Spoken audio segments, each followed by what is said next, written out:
Des projets africains face auxquels nous mettrons des financements concrets, publics et privés, pour permettre d'avoir des résultats rapides. Je souhaite que la France, par ses entreprises et ses opérateurs, soit le partenaire privilégié de l'Afrique dans le domaine de l'adaptation au changement climatique. Je pense en particulier aux énergies renouvelables. C'est le sens que je donnerai en inaugurant demain, avec le président Kaboré, la centrale solaire de Zagtouli. Avec ce projet, j'ai la fierté de penser que la France et d'autres pays européens pourront ainsi contribuer aux côtés du gouvernement burkinabé à changer un peu la vie, à changer le quotidien des coupures d'électricité, à rendre l'énergie plus accessible, mais aussi plus propre. La lutte contre le réchauffement climatique doit être le terrain de l'innovation, de l'entrepreneuriat, d'un défi commun où nous devons réussir ensemble, où les formations doivent se multiplier, où les investissements nouveaux doivent se multiplier. Ça n'est pas simplement quelque chose que vous allez avoir à subir comme la planète entière, non. C'est un défi dans lequel nous devons ensemble réussir. C'est pour cela que je veux que l'Afrique soit un lieu d'innovation radicale, de financement de ces innovations radicales dans la lutte contre le réchauffement climatique, et que l'Afrique prenne toute sa part, non seulement le 12 décembre prochain à Paris, mais dans le cadre du Pacte mondial pour l'environnement que la France a lancé et qui doit être porté dans le cadre de l'ONU. Je pense aussi à la ville durable. 500 millions d'urbains en plus sur le continent en 2025. Personne n'a jamais relevé un tel défi. Ce sera votre défi, le nôtre. Cela peut être une chance et cela peut être une catastrophe. Pour ma part, j'ai la conviction que c'est en Afrique qu'est en train d'être inventée la ville durable de demain. C'est pourquoi je ferai de la ville durable l'enjeu du prochain sommet entre l'Afrique et la France que j'accueillerai en France en 2020. Ce sera pour moi l'opportunité non seulement de réunir les chefs d'État et les gouvernements, mais d'élargir cette rencontre à d'autres acteurs, comme les maires des grandes agglomérations françaises et africaines, les entreprises, la société civile, pour que là aussi, il en ressorte des partenariats concrets qui nous permettront de réussir ce défi de la ville durable, qui nous permettront d'inventer avec innovation ce défi de la ville africaine du XXIe siècle. C'est indispensable. Mesdames, Messieurs, chers amis, face à ces menaces, vous le voyez, il y a une réponse, celle d'une action résolue, lucide, partagée, sur chacun des défis que je viens d'évoquer, en vous présentant avec franchise l'importance de ce qui est à faire de part et d'autre. Moi, je ne vous donne pas de leçons. Je vous dis quelle sera ma part. Je vous dis aussi avec beaucoup de franchise quelle sera la vôtre, les habitudes qu'il faudra parfois rompre, les faux discours dans lesquels nous nous étions parfois enfermés. Mais il y a aussi quelque chose d'inédit, un chemin que jamais jusqu'alors nous n'avons emprunté ensemble, celui d'une émancipation en partage, celui d'un risque pris, d'un risque qui était jusque-là caché, que j'évoquais tout à l'heure en creux, celui de la jeunesse. C'est cette part de risque qui nous permettra de créer, d'oser inventer l'avenir et de faire ensemble deux révolutions fondamentales pour le continent africain. Celui de la mobilité, cette révolution profonde qu'il nous faut repenser, et la révolution de l'innovation. La révolution de la mobilité, c'est celle qui nous permettra de repenser nos liens, mais aussi la circulation des femmes et des hommes en Afrique et entre l'Afrique et l'Europe. La mobilité, c'est d'abord celle des étudiants, et je sais ici vos attentes. La France est bien souvent la première destination. Je veux qu'elle soit la première destination, non pas par habitude, mais par choix, par désir. Pas nécessairement pour l'ensemble des études, mais pour nourrir les échanges entre nos pays. Pour cela, je veux que la France vous accueille mieux. Cela veut dire offre des places et des formations dans les filières qui correspondent à vos besoins. Cela veut dire aussi offrir les conditions d'une véritable circulation dans la durée. Et j'en prends devant vous l'engagement aujourd'hui. Je souhaite que tous ceux qui sont diplômés en France puissent y revenir quand ils le souhaitent et aussi souvent qu'ils le souhaitent, grâce à des visas de circulation de plus longue durée.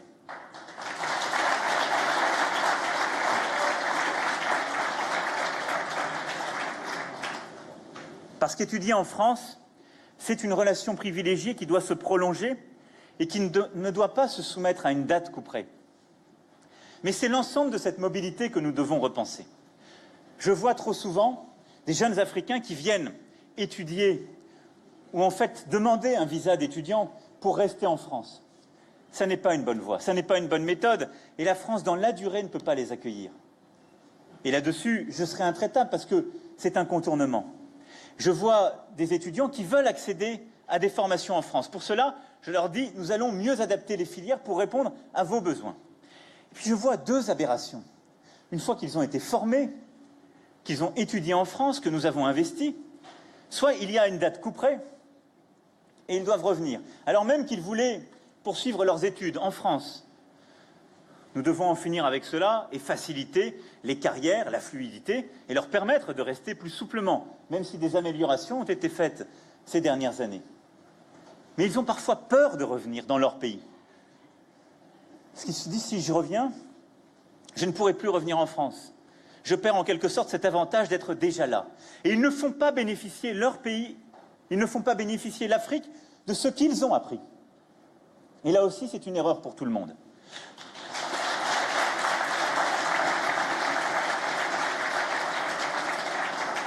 Ce visa de circulation de longue durée, c'est celui qui permettra ces allers-retours choisis, organisés. C'est celui qui permettra cette mobilité de liberté plutôt que cette mobilité de nécessité et ces chemins terribles que j'évoquais tout à l'heure. C'est pourquoi mon projet aussi est de contribuer à renforcer nos établissements, ici en lien et en partenariat avec vous, mais de renforcer vos établissements et vos cursus universitaires. C'est de multiplier les partenariats, les échanges, les formations croisées, les doubles diplômes qui répondront à vos attentes et qui nous permettront mutuellement de mieux apprendre l'un de l'autre. J'ai demandé à mes deux ministres de l'Éducation nationale et de l'Enseignement supérieur, de la Recherche et de l'Innovation de travailler au doublement des partenariats universitaires que nous avons avec l'Afrique.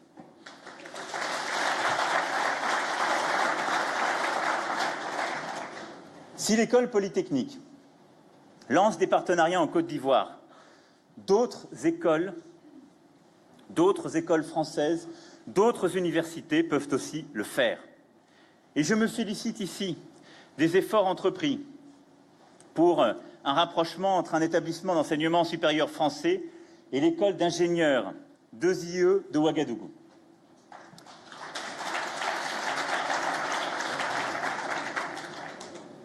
Ce rapprochement, et je vous réaffirme tout notre engagement derrière ce projet, ce rapprochement permettra de renforcer son statut de grande école d'ingénieurs de référence sur le continent africain dans les domaines de l'eau, de l'énergie et de l'environnement. Et j'appelle donc les universités et les écoles françaises de commerce, d'ingénieurs, de management à ne pas perdre davantage de temps et à venir à votre rencontre pour développer ces parcours croisés auxquels aspirent nos deux jeunesses.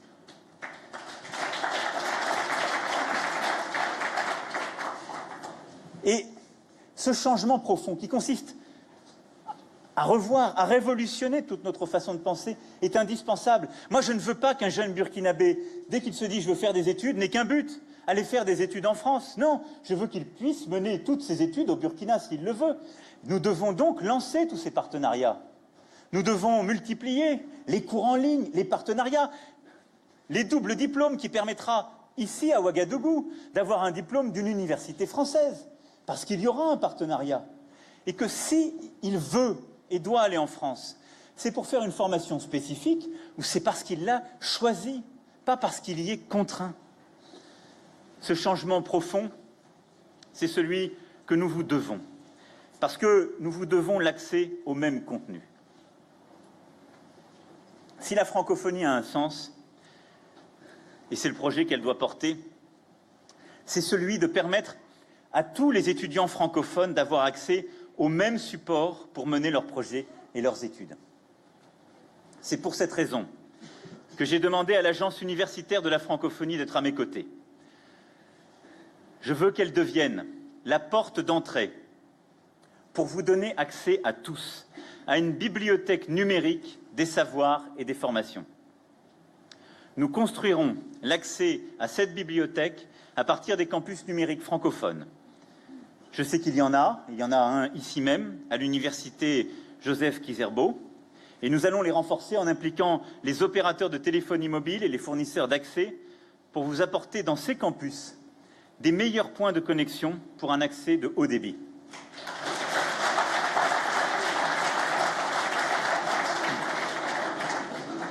Et l'objectif, c'est de pouvoir accéder aux mêmes manuels, aux mêmes contenus à Lyon, à Bordeaux, à Bobo-Dioulasso ou à Ouagadougou. La mobilité, ce ne sont pas seulement les études, c'est une circulation plus large, une circulation croisée, la circulation choisie des talents.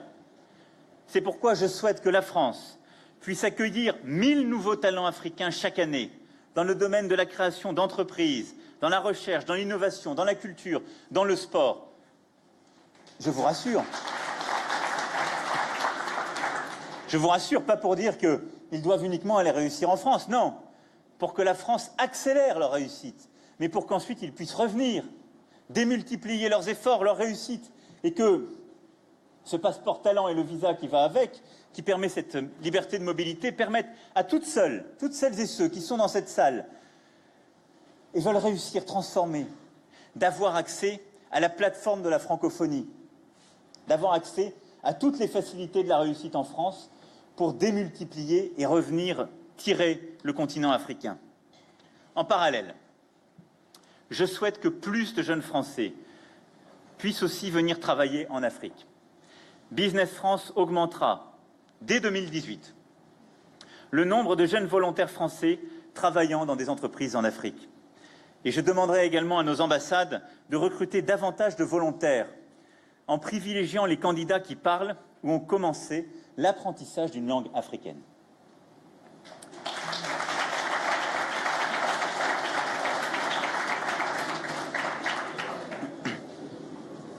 Le point d'entrée de cette mobilité croisée, ce sera ici, à Ouagadougou, la maison de la jeunesse que j'ai décidé de créer.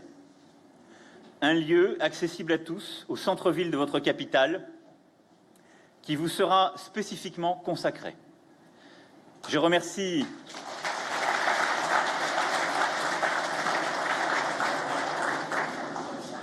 les autorités burkinabées pour leur appui dans la mise en œuvre de ce projet.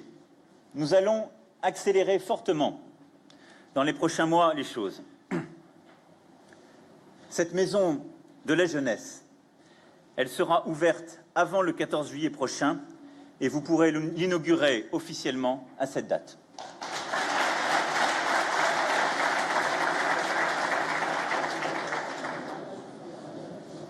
Elle rassemblera Campus France, France Volontaire, les instituts.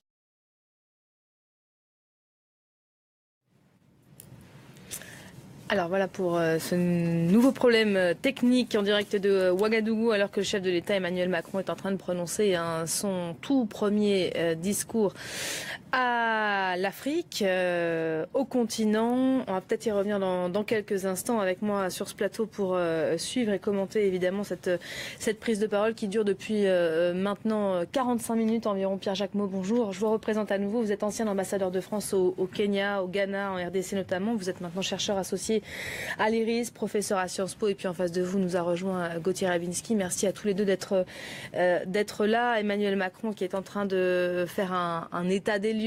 On l'a entendu, des enjeux qui attendent le continent africain. Emmanuel Macron qui a, si je pouvais résumer ainsi, peut-être retenu la leçon, celle de l'humilité qu'on lui avait conseillé d'adopter face à ce jeune public, une jeunesse burkinabé, 1000 étudiants triés sur le volet et qu'il l'a répété à plusieurs reprises, hein, peut-être même un peu trop, c'est ce qu'on se disait, il se répète, il tourne en boucle.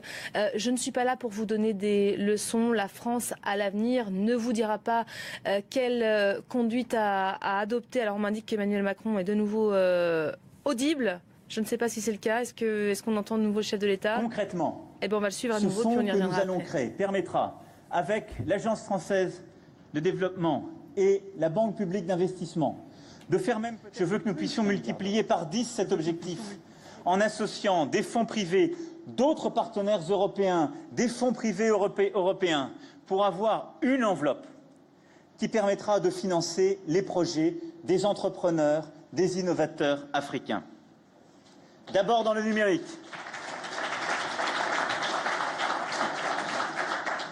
D'abord dans le numérique.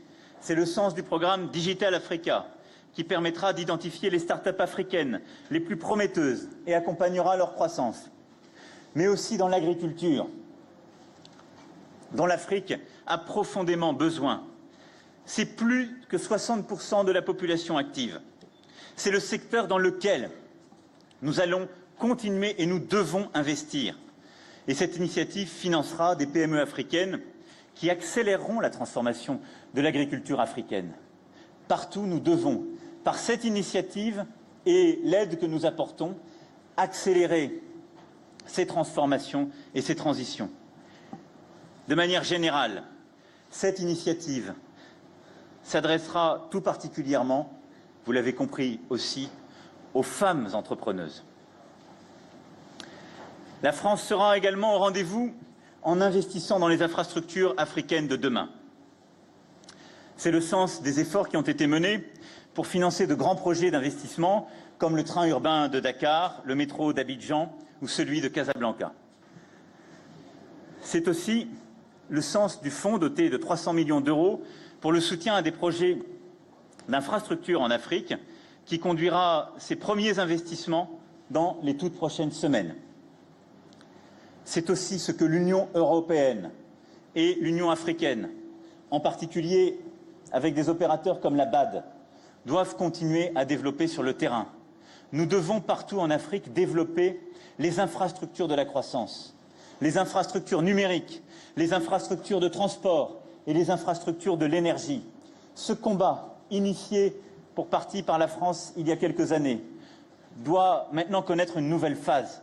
Non plus celle des grandes déclarations, celle de la mise en œuvre, avec les grands bailleurs régionaux, avec les banques régionales, pour que partout où c'est nécessaire sur le terrain, ces infrastructures soient déployées. Je veux que l'Afrique soit une priorité de la diplomatie économique française, que les entreprises françaises investissent davantage en Afrique, pas seulement les grands groupes que vous connaissez, mais aussi les PME, les entrepreneurs, et plusieurs d'entre eux accompagnent également ma délégation, plus exactement la constitue. Pour plusieurs raisons. Parce que je veux là aussi qu'ils changent leur propre regard sur l'Afrique, mais qu'ils changent le vôtre. Je veux que le monde économique français et européen qui se déploie, qui investissent en Afrique, puisse le faire aussi différemment, comme le font déjà certains fonds d'investissement ou certains acteurs qui ont initié ce changement de méthode il y a quelques années.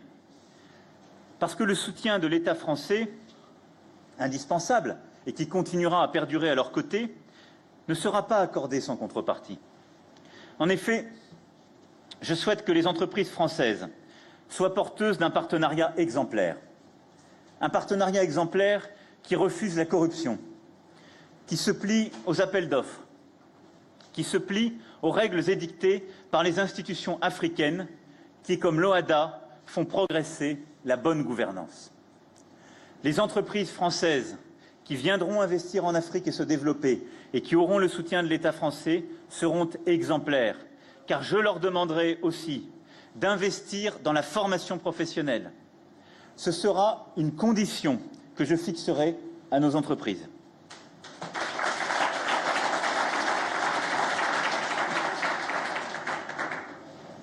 Pour bénéficier du soutien de l'État français, elles devront s'engager dans la durée, financer des bourses, s'engager à développer des offres répondant aux besoins de formation et enfin privilégier l'emploi local. Ne vous trompez pas, et je dis à toute la...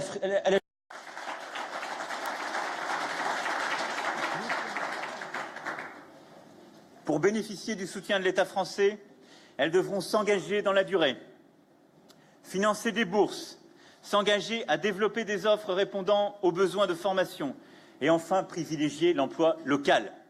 Ne vous trompez pas, et je dis à toute la jeunesse africaine, ne commettez pas les erreurs que nous avons ensemble commises par le passé. Il n'y a pas d'Eldorado de l'investissement et de la croissance unilatérale.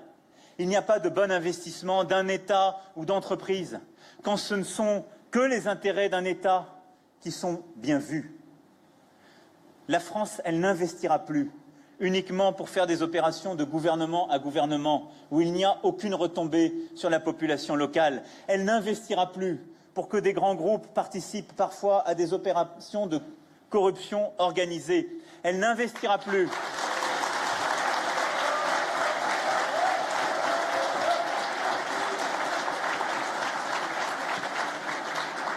pour que la jeunesse n'ait aucune retombée de ce qui se passe et qui s'investit. Elle n'investira plus, et leurs entreprises avec, pour qu'il n'y ait pas un développement de l'emploi local et des engagements pris. Mais elle sera vigilante, avec vous, Monsieur le Président, avec tous les dirigeants et la jeunesse africaine, pour faire en sorte que d'autres ne répliquent pas aujourd'hui, parfois avec une forme de fascination étonnante, les erreurs que nous avons commises ensemble hier, et qu'arrivent de nouveaux investisseurs, avec des entreprises qui proposent des milliards, mais pas un emploi pour les Africains, qui proposent des milliards avec la répétition des mêmes erreurs du passé, et qui peuvent sembler être des solutions de facilité pour aujourd'hui, mais en répliquant les troubles, les erreurs, parfois les crimes d'hier. Cette exigence que j'aurai pour la France, je veux que nous l'ayons ensemble, pour les investisseurs du monde entier, pour tout le continent africain.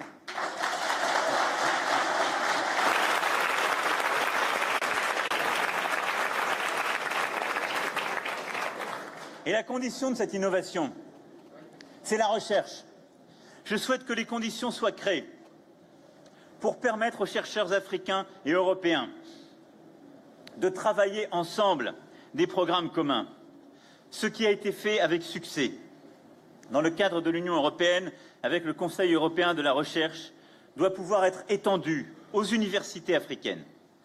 Nous devons donner les moyens financiers de structurer des réseaux de chercheurs européens et africains. C'est un des sujets que je porterai dans le cadre du sommet d'Abidjan, où je serai avec le président Kaboré dès demain. Mesdames et messieurs,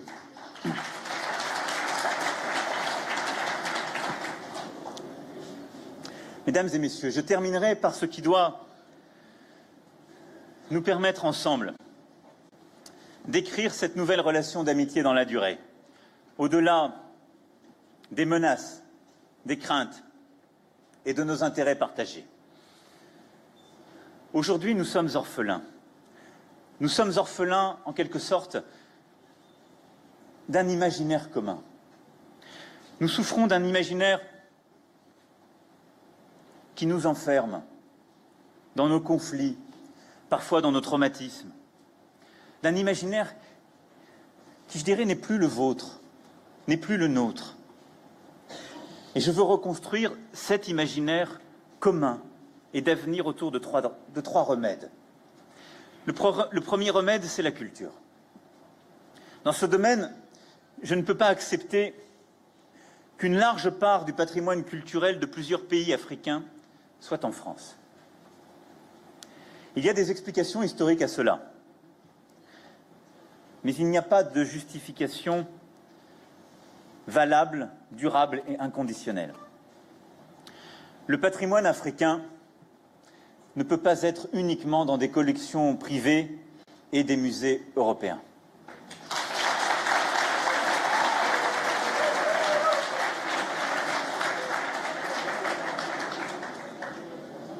Le patrimoine africain doit être mis en valeur à Paris, mais aussi à Dakar, à Lagos, à Cotonou. Ce sera une de mes priorités. Je veux que d'ici 5 ans, les conditions soient réunies pour des restitutions temporaires ou définitives du patrimoine africain en Afrique.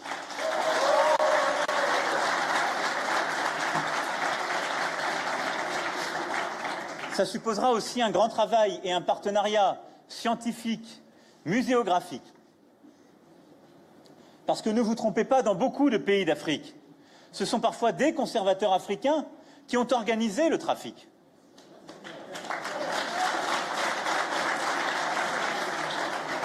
Et ce sont parfois des conservateurs européens ou des collectionneurs qui ont sauvé ces œuvres d'art africaines pour l'Afrique en les soustrayant à des trafiquants africains. Notre histoire mutuelle, elle est plus complexe que nos réflexes parfois.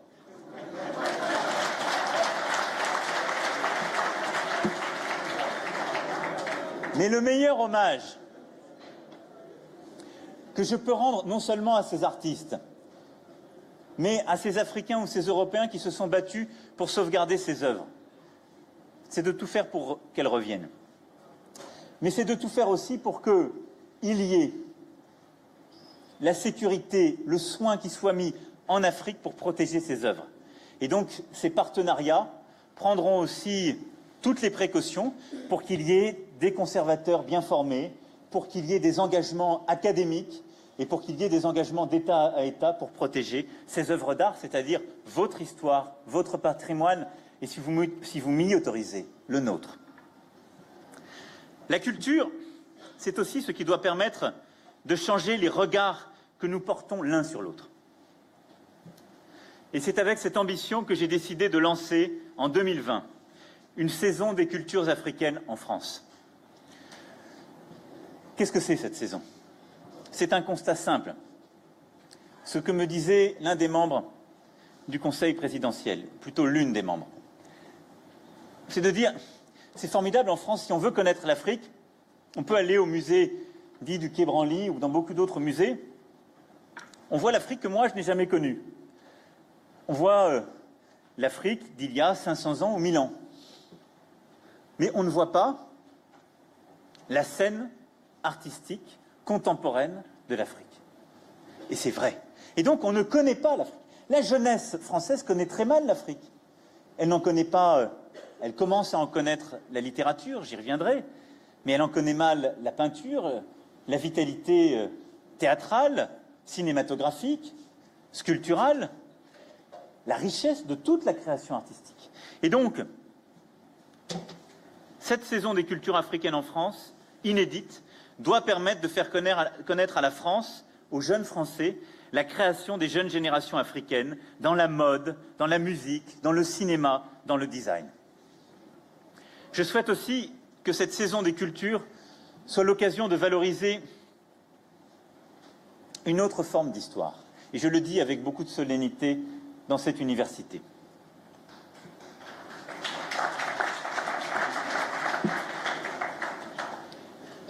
L'histoire de l'Afrique ne peut pas être seulement écrite par des spécialistes européens de l'Afrique. Il convient de valoriser, de poursuivre et d'aider au parachèvement d'une histoire de l'Afrique écrite par les Africains. Je pense d'une part évidemment à l'histoire et l'historiographie africaine, qui est indispensable, et encore une fois, votre université porte le nom d'un de ses artisans éminents, mais je pense aussi à l'histoire de l'Afrique par son cinéma. Les pionniers du cinéma africain de Paulin Soumanou Vira à Ousmane Sembéné, se sont battus pour faire émerger la voix d'une Afrique indépendante, libre de porter son propre regard sur elle-même. Et nous devons continuer d'avoir une culture, une volonté de porter justement ce regard libre. La France en conserve précieusement la trace au sein de la Cinémathèque Afrique, qui rassemble près de 1700 films coproduits par la France dans plus de 30 pays. Cette mémoire de l'Afrique et de son cinéma, je veux la mettre à la disposition à la fois de la jeunesse africaine et de la jeunesse française. Ce sera un des grands objectifs de cette saison des cultures africaines.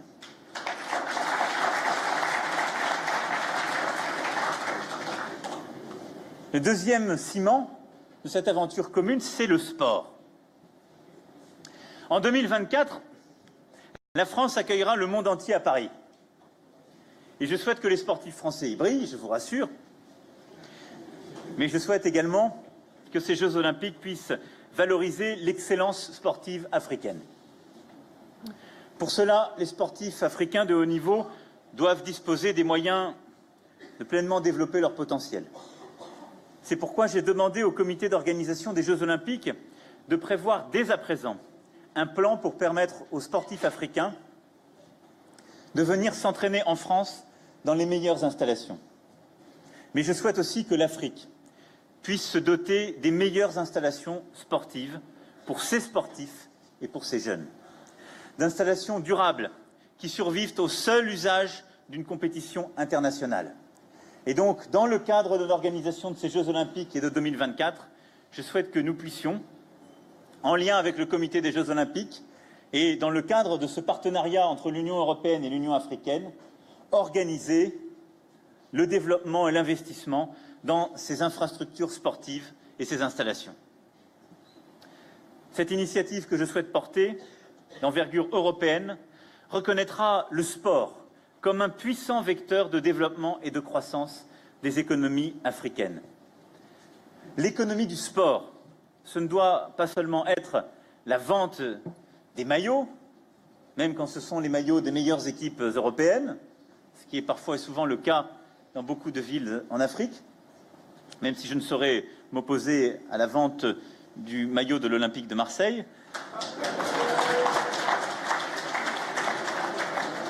Mais cela doit aussi être le développement d'une vraie filière économique ici en Afrique. Et là aussi, en matière de sport, il est nécessaire que les jeunes Africains aient les infrastructures qui leur permettent de s'entraîner pour les Jeux olympiques, mais que, dans cette période de temps qui nous est offerte, nous puissions avoir une vraie stratégie commune pour développer ce secteur économique et cette création de richesse.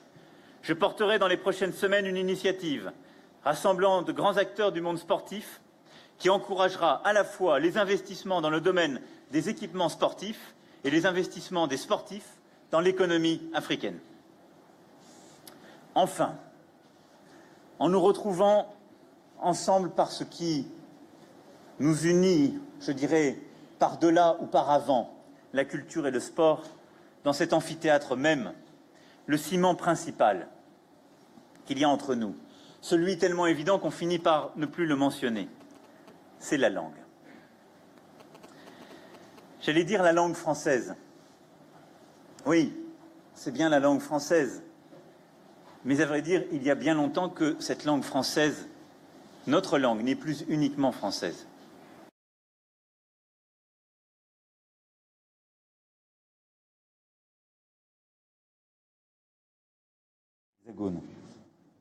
Nouveau, une interruption.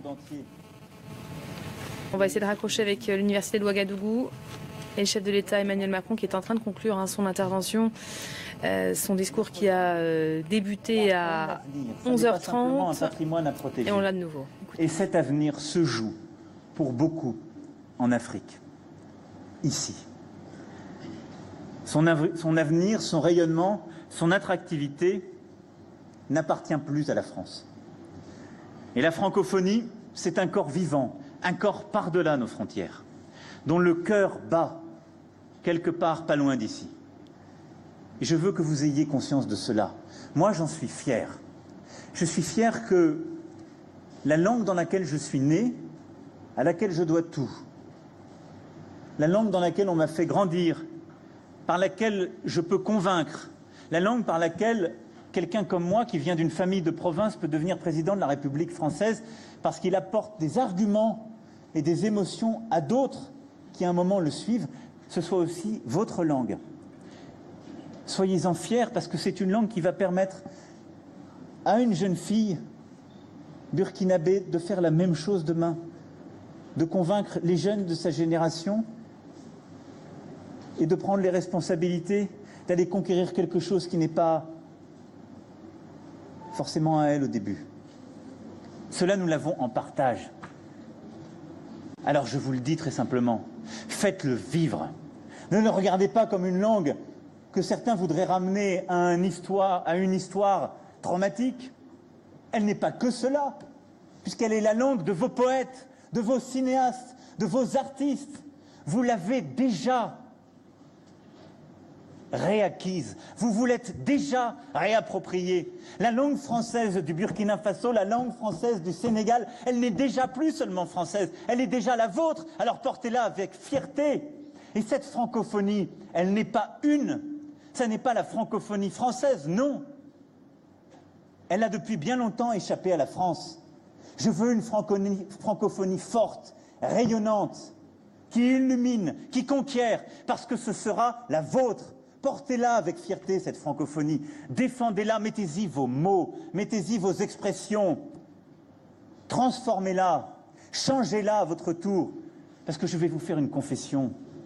Le français que nous avons appris, les uns et les autres, a été à un moment figé par une académie, comme un instrument de pouvoir, et qui perdure et qui fait un travail formidable, évitant certaines dérives de certains qui confondent le combat politique avec l'anecdote du temps. Non, c'était un travail important. Mais avant ce français classique de l'Académie, il y avait un français coruscant, irrigué de temps et temps de patois et de langues vernaculaires. Lisez le français de Rabelais, vous vous rendrez compte. Mais le français d'Afrique, des Caraïbes, de Pacifique, ce français au pluriel que vous avez fait vivre, c'est celui-là que je veux voir rayonner. Portez-le avec fierté. Ne cédez à aucun discours qui voudrait, en quelque sorte, renfermer le français dans une langue morte, ou combattre le français comme une langue trop chargée par un passé qui n'est pas à la hauteur d'une autre. Non. Allez avec une francophonie conquérante et je serai à vos côtés.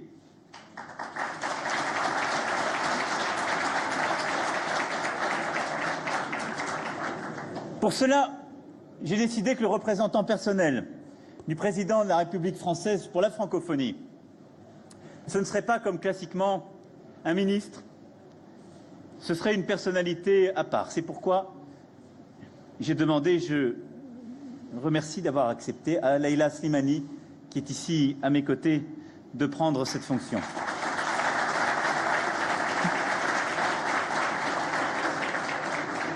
Parce qu'elle écrit et qu'elle fait vivre cette langue, notre langue, de part et d'autre de la Méditerranée, dans des imaginaires mêlés, et qu'elle appartient à une génération qui veut cette conquête, qui veut ouvrir cette nouvelle voie. En marche, oui. Et je lui ai demandé, d'abord avec vous, et toutes celles et ceux qui voudront participer à ce défi, de conduire, en lien bien entendu avec l'Académie française, dont je veux ici saluer le rôle et l'engagement tout personnel de Madame Hélène Carrère d'Ancos, qui avec beaucoup de rigueur et de détermination porte notre langue française et son exigence, en lien donc avec l'Académie française, qu'elle puisse progressivement construire un dictionnaire de la francophonie, plus riche, plus large que le français de France, mais qui est ce français de la francophonie que nous avons en partage, avec les auteurs, les intellectuels, les créateurs de toute la francophonie. Et je lui ai demandé aussi, en s'entourant de plusieurs intellectuels africains, je pense notamment à Alain Mabankou, de réfléchir à un nouveau projet pour la francophonie, pour en faire un outil de rayonnement culturel pour la création africaine, un instrument au service de l'intégration économique. C'est cette ambition que nous devons avoir pour la francophonie. La lutte pour la francophonie, c'est la volonté de réinventer dans cette langue que nous avons en commun un avenir heureux, là où nous aurions pu n'avoir qu'un passé fait de traumatisme. C'est cette volonté de dire nous avons des formidables opportunités de richesse culturelle, de création, d'imaginaire en commun, mais aussi d'opportunités économiques, parce que nous aurons un espace linguistique d'une puissance inédite à travers tous les continents et au premier chef en Afrique. Se renfermer sur telle ou telle langue, refuser la langue française ou avoir un effet de mode pour la langue anglaise dans le continent africain, c'est ne pas regarder l'avenir.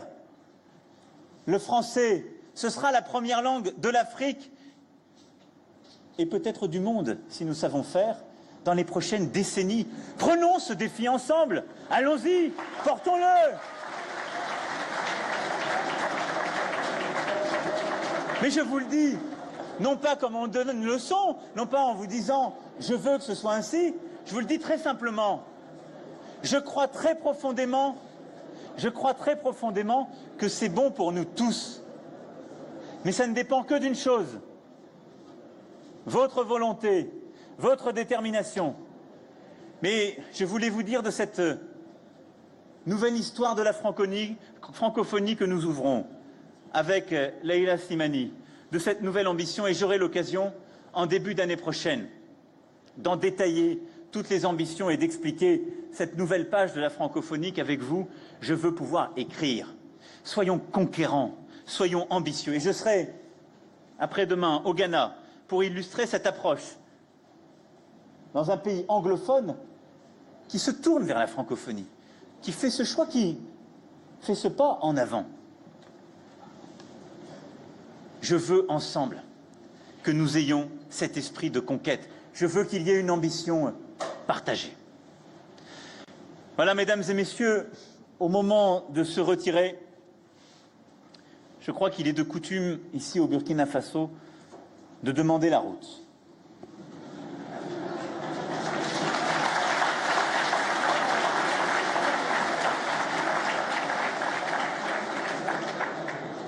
C'est ce que je vais faire en vous demandant non seulement la route, mais aussi la destination que nous devons prendre ensemble.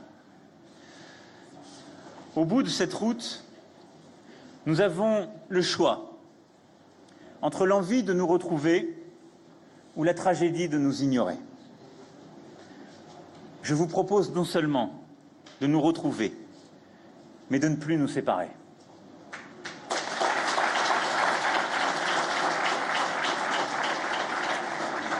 Felwine Sarr écrit cette belle formule.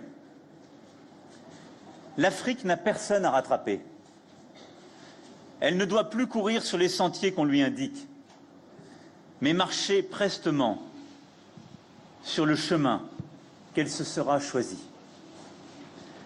Alors marchons ensemble sur ce chemin, si vous en êtes d'accord, et apprenons à nous aimer, fort de notre histoire partagée et de notre devenir commun. C'est la proposition que je suis venu vous faire aujourd'hui, avec beaucoup d'humilité. C'est la même proposition que je ferai demain à mes homologues africains et européens. Vous n'irez jamais chez moi des leçons pour l'autre. Vous n'irez jamais chez moi non plus des propos faciles pour faire plaisir, vous l'avez compris. Mais vous trouverez toujours une exigence partagée parce que j'ai la volonté de réussir avec vous. Alors, quoi que nous puissions en dire demain, cette route, comme cette destination, elle est entre vos mains, parce que c'est vous qui connaissez la route. Je vous remercie.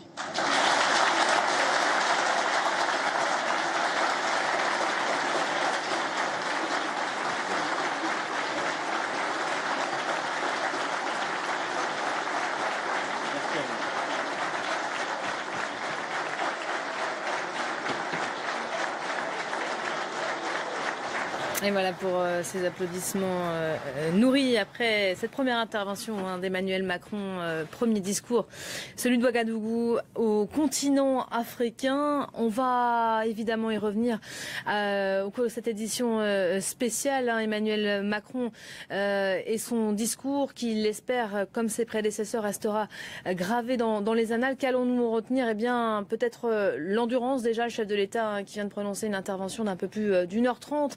La tentative aussi renouvelée de faire preuve pendant cette première adresse au continent d'humilité, cela lui avait été fortement conseillé. Je ne viens pas en donneur de leçons, j'arrive ici avec beaucoup d'humilité. La France et moi-même ne vous donnerons plus à l'avenir des leçons, il l'a promis de façon répétée. Alors on verra s'il y est au final parvenu. Discours prononcé depuis l'université de Ouagadougou et devant près d'1 millier d'étudiants. On va l'écouter, on va écouter un extrait de cette intervention et puis on y revient juste après.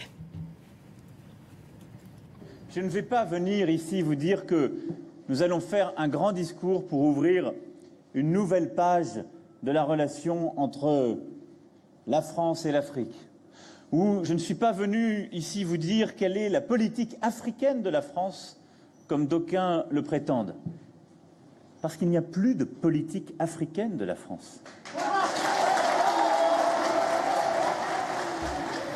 Voilà le chef de l'État français qui a abordé pendant 7h30 les différents enjeux qui attendent le continent, enjeux économiques, sécuritaires, climatiques. Pour les relever, il promet pour cela de constituer une aide, une oreille. Plus un chef d'orchestre, a-t-il dit, qui indique le rythme, qui donne la tonalité à tenir. Avec moi sur ce plateau pour débriefer cette intervention, Pierre Jacquemot, bonjour. Ancien ambassadeur de France au Kenya, au Ghana, en RDC notamment. Vous êtes chercheur associé à l'IRIS, professeur à Sciences Po également. Est-ce que dans le fait de répéter peut-être un peu trop souvent cette thématique de l'humilité, je ne suis pas un donneur de leçons, on aura compris, ça a été dit vraiment à plusieurs reprises, une dizaine de fois au moins. Est-ce que finalement... à trop le dire, il le devient donneur de leçons, le chef de l'État français? Écoutez, je pense que ceux qui attendaient un dérapage verbal du président vont être déçus. Je pense qu'il a fait très très attention aux mots et au ton, à la tonalité qu'il a utilisée. Je pense qu'il était indispensable d'abandonner cette espèce de condescendance qui présidait à beaucoup de discours de chefs d'État français. Depuis très longtemps, depuis les indépendances. Et ce qui m'a impressionné pendant toute la première partie de son discours, c'est la répétition de certaines formules comme ma génération, celle qui n'a pas connu la colonisation, voulant se rapprocher de le plus possible avec les étudiants qui étaient son auditoire. On va retourner justement précisément à ces étudiants qui sont en train de lui formuler des questions. Environ 4 étudiants qui vont s'adresser directement au chef de l'État. On écoute ses réponses et puis on y revient donc juste après. La redevabilité des autorités, notamment du président du FASO, et c'est organisé autour d'une plateforme appelée Présimètre. Et dans le cadre de ce discours, donc, nous avons été associés pour aider à l'organisation de ces échanges entre vous et les étudiants. Et comment ça va se passer, puisqu'il n'y a que 4 questions. Je veux bien en prendre une 5e s'il y en a. Voilà, non mais ouais. On prendra aussi des questions de la salle.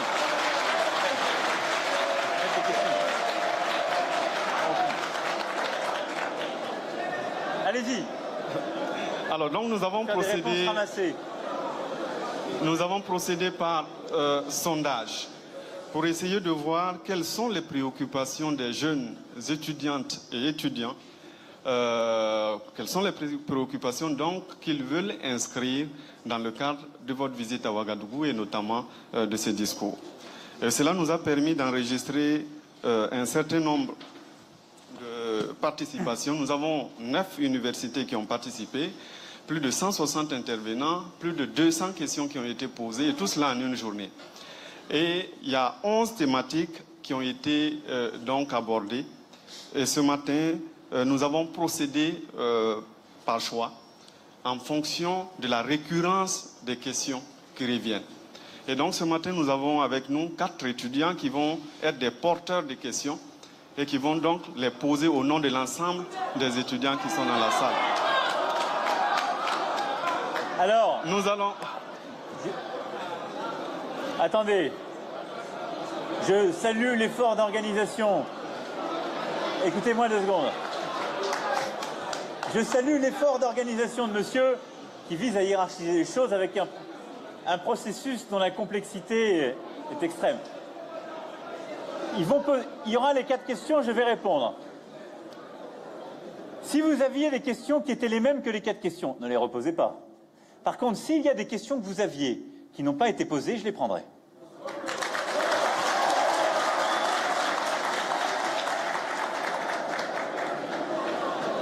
Alors allez-y.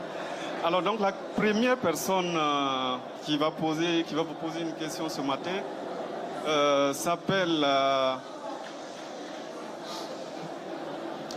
Cabré Judith Chantal. Elle est de l'université Saint-Thomas d'Aquin de Saba. C'est dans la périphérie de Ouagadougou. Donc vous avez la parole pour...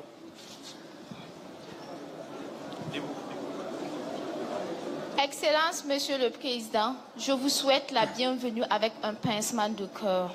Saviez-vous qui a construit l'amphithéâtre qui vous reçoit aujourd'hui? Est-ce que la France va-t-elle assumer sa responsabilité en notant que vous-même, dans l'élimination jalouse de Kadhafi, l'université de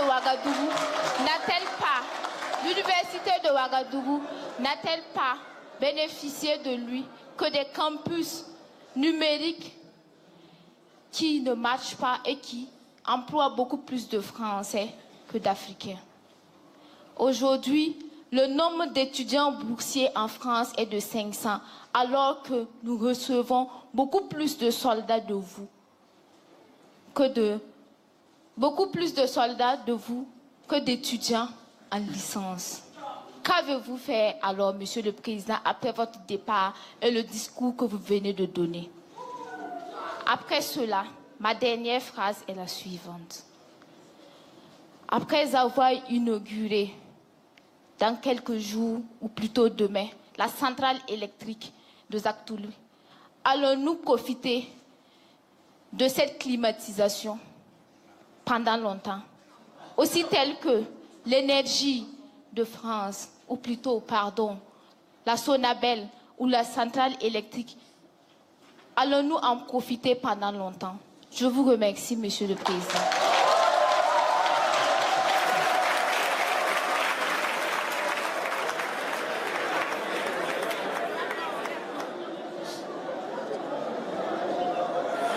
Il y a... S'il vous plaît.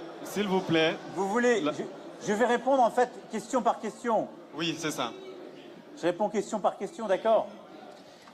Il y a une manière classique d'un président de la République de s'adresser en Afrique, qui est de donner des leçons, de vous dire, voilà ce que vous avez fait, vous n'êtes pas au bon niveau, et de leur expliquer comment ils doivent faire pour l'état de droit, etc. Ça s'est toujours fait comme ça. Vous m'avez entendu devant vous, je viens de vous prononcer un discours. Je ne crois pas avoir fait ça. J'ai fait tout l'inverse. Parce que nous sommes d'une génération qui doit faire tout l'inverse. Et il était coutume, en Afrique, de répondre. Il n'était pas de coutume qu'il y ait des questions des étudiants dans les discours de président. Et je suis très content que nous inaugurions autre chose. Mais il était coutume d'avoir des discours un peu comme celui que vous venez de tenir. Je vous le dis gentiment. Parce que ce discours qui consiste à dire « mon problème, ou dès que j'ai un problème, c'est toujours la France », ce n'est pas un discours qui permet de tourner la page. Ce n'est pas un discours qui permet d'aller de l'avant. Donc je vais répondre à chacun de vos points, mais je vais répondre avec la bienveillance ambitieuse que j'ai pour notre relation, et pas la revendication un brin haineuse qu'il peut y avoir dans certaines interpellations. Parce qu'on ne construira rien là-dessus. Et vous ne servez, je vous le dis, mais vous poserez toutes les questions que vous voulez, mais je vous parle en toute franchise. Vous m'avez parlé d'abord de la Libye et du président et de ce qui a été fait en Libye. Vous l'avez dit en des termes que je n'aurais pas employés. Je ne suis pas sûr que quiconque ait eu de la jalousie pour Kadhafi. Bon. Vous pouvez s'interroger sur l'indicateur du bonheur qu'il y avait en Libye sous M. Kadhafi, et je pense qu'aucun d'entre vous n'avait forcément envie d'y être. Ceci étant dit, je l'ai toujours dit très clairement, président de la République française, je n'aurais pas soutenu l'intervention en Libye. Mais pour une raison simple, et ce n'est pas un propos de sel, parce que c'est d'ailleurs le cœur même de la politique que je conduis aujourd'hui au Proche et Moyen-Orient, parce que je ne crois pas aux solutions militaires quand elles ne s'inscrivent pas dans une vision diplomatique et une solution politique construite sur le terrain. Ça ne servait à rien d'aller s'attaquer au président Kadhafi s'il n'y avait pas une solution avec la légitimité forte sur le terrain, parce qu'à la fin, ce sont les Libyens qui choisissent l'avenir de la Libye. C'est personne, ni à Paris, ni à Bruxelles, ou à Washington, ou ailleurs. Bon. Et donc, là-dessus, vous m'entendrez toujours tenir le même discours, avec force. Je suis pour l'intégrité et la stabilité des États. Je suis pour les peuples souverains. Je suis pour aider partout où ils sont opprimés ceux qui défendent les droits de l'homme. Mais je ne suis pas pour des interventions de l'extérieur qui viennent créer le désordre en quelque sorte sans solution politique. Donc je désapprouve ce qui a été fait et je l'ai déjà dit. Et aujourd'hui, si vous avez lu ce que j'ai pu dire ou vu ce que j'ai pu faire, j'œuvre plutôt pour que la France puisse contribuer à reconstruire une stabilité politique en Libye et tout faire pour que cet État redevienne intègre, stable et surtout, comme je l'ai dit dans mon discours, qu'on mette fin aux scènes absolument insoutenables que nous avons vécues. Deuxième point, vous me parlez des étudiants boursiers et des soldats. Mais mademoiselle, je préférerais vous envoyer beaucoup moins de soldats, je vous le dis. Et ce que vous devriez faire, vous êtes une jeune femme, imaginez que vous êtes une jeune femme qui vit à Angoulême en France. Elle n'a jamais vu Ouagadougou. Elle n'y a peut-être même pas entendu parler de Ouagadougou. Et elle a son jeune frère qui se bat dans les troupes françaises et qui est peut-être mort ces derniers mois pour vous sauver. Et vous la remerciez en me disant ça? Vous n'avez pas votre jeune frère qui est en train de se battre en ce moment sur le sol belge ou sur le sol français.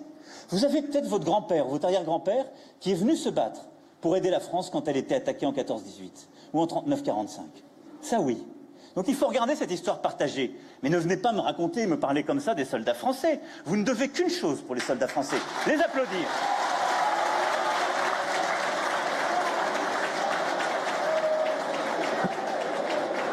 On doit les applaudir, parce que les soldats français, ils sont là, aux côtés. Fini de répondre, les amis. Les soldats français. Je vais finir la réponse. Les soldats français, ils sont là, aux côtés de vos soldats, des soldats de la région, pour assurer la sécurité. Mais à qui vous devez vous attaquer? À ceux qui mènent ces discours de haine et de terrorisme, de manière très claire, c'est-à-dire à tous ces djihadistes, à tous ceux qu'on voit parfois et auxquels on s'était habitué. C'est à cela qu'il faut s'attaquer, avec une intransigeance complète, avec une vraie politique de sécurité que nous devons déployer dans la région. Donc, moi, mon combat sera acharné contre ceux qui pervertissent une religion et l'ont transformée en terrorisme et en discours de haine. Alors ensuite, si vous m'avez écouté, vous avez entendu que je suis pour qu'il y ait beaucoup plus d'échanges en termes d'éducation, de boursiers si c'est adapté, et aussi de développement de filières éducatives ici, pour que vous ayez ici d'autres filières qui soient développées en partenariat, avec derrière des doubles diplômes, et qu'au-delà des boursiers que nous allons continuer à accueillir et à développer au bon endroit, au bon niveau, il puisse y avoir des filières d'excellence qui soient développées au Burkina Faso pour vous. Donc c'est l'engagement que j'ai pris. Donc ça, j'ai répondu à ce point dans ma question. Enfin, nous allons demain, en effet, ouvrir une centrale. J'ai dit quel était l'engagement de la France en matière de renouvelables et l'engagement que nous allons faire en termes d'investissement dans l'entrepreneuriat, dans les entreprises pour aider justement le Burkina Faso et tous les pays de la région à développer l'énergie et à lutter contre justement les coupures. Mais vous m'avez parlé comme si j'étais le président du Burkina Faso.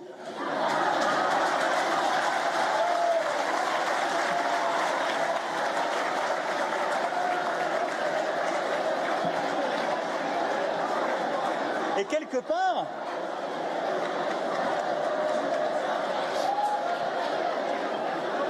quelque part, interrogez-vous, vous êtes étudiant. Non mais, je parle sérieusement, interrogez-vous sur le sous-jacent psychologique qu'il y a derrière votre interpellation et l'enthousiasme que ça a créé. C'est quelque part, vous me parlez comme si j'étais toujours une puissance coloniale. Mais moi, je ne veux pas m'occuper de l'électricité dans les universités au Burkina Faso.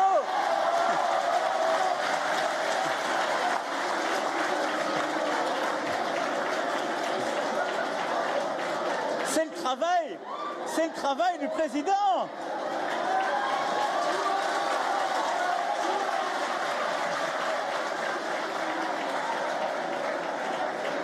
Alors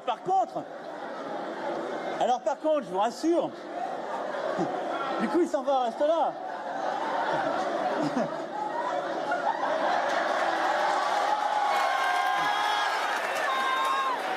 Du coup, il est parti réparer la climatisation.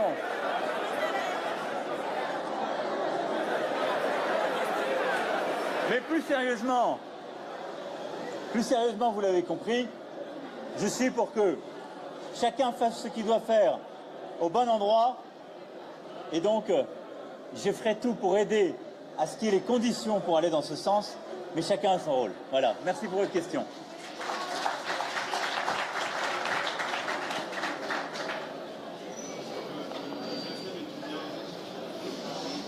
Le deuxième étudiant, donc, qui a une question pour vous, Monsieur le Président, s'appelle Sori Yaya.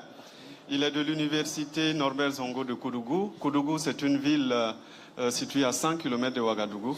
Donc, il est là ce matin pour vous poser la question.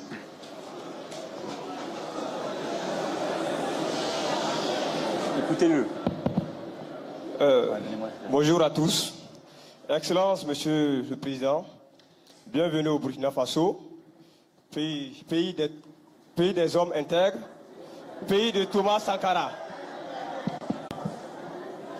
Je suis effectivement, comme il a dit, je viens de Koudougou, la cité des Cavaliers Rouges, la ville de Norbert Zongo. Nous aurions voulu vous accueillir pour vous dire de vive voix certaines vérités. Car cela n'empêche. Allez-y. Il y a une question. Non mais, vous êtes jeune, vous avez un micro. Ne dites pas, je vais vous le dire. Il y a une question qui me taraude l'esprit et qui, je sais ici, toute la jeunesse présente ici et surtout la jeunesse africaine. Le sujet, c'est le franc CFA. Nous voudrons que ça soit à partir de Ouagadougou et après ce discours, que vous dites à l'ensemble de cette jeunesse à quand le transfert de nos fonds, de notre tonne d'or déposée auprès du Trésor français pour soi-disant assurer la convertibilité du franc, qui, on sait, porte toujours la marque de la colonisation. Nous voudrons que ce soit à partir de Ouagadougou que vous dites plus précisément votre position sur cette question du franc CFA. Avez-vous peur, Monsieur le Président, d'un bloc économique intégrant le Nigeria? Si oui ou sinon, alors nous voudrions notre indépendance économique. Le franc CFA, nous voudrons le mettre dans notre passé. Et comme vous avez dit dans votre discours, il faut rompre avec le passé. Merci, je vous remercie. Qui fait des études d'économie ou de finance ici? Mais vous êtes en quoi alors? Macro pur. Alors, si quelqu'un pouvait me dire où l'or burkinabé se trouve caché à Paris, je suis preneur. Il n'y en a pas, il faut être sérieux. Bon. Non, je vais répondre très précisément à la question, parce qu'il ne faut pas avoir des discours simplistes sur des questions compliquées. Et il n'y a pas de tabou. Moi, j'ai peur de rien. Je ne serai pas devant vous sinon. Je l'ai montré par mon parcours. J'ai pas de fétiche, mais n'ayez pas non plus des obsessions. Le franc CFA, la France, elle n'en est pas le maître, elle en est le garant. Qu'est-ce que ça veut dire? Ça veut dire que d'abord, c'est un choix des États membres de la zone CFA. Personne n'oblige quelque État que ce soit à en être membre. Le président Kaboré décide demain, je ne suis plus dans la zone franc, il n'y est plus. Il n'y est plus. Donc,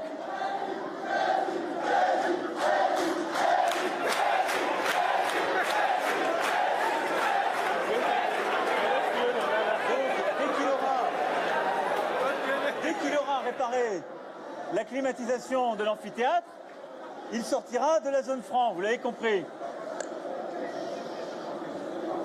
Non mais plus sérieusement, d'abord, ce sont les États africains qui sont dans la zone franc, qui sont les maîtres de leur destin et qui peuvent totalement choisir. Donc n'ayez pas ce discours de revendication, là aussi, qui a des accents post-coloniaux qui ne sont pas ceux de votre génération, en expliquant qu'on aurait mis un joug sur quoi que ce soit. Il n'y a pas de joug, il n'y a pas un Français qui utilise l'or du Burkina Faso, si vous voulez. Arrêtez. Parce que de l'autre côté, moi j'ai des contribuables français qui viennent me dire pourquoi vous continuez à mettre de l'aide publique au développement avec mes impôts dans les pays d'Afrique. Donc tout le monde va se calmer. Je le fais parce que c'est une très bonne chose, mais moi j'utilise pas l'or du Burkina Faso pour faire quoi que ce soit. Il n'est pas chez moi, il est chez vous. Bon.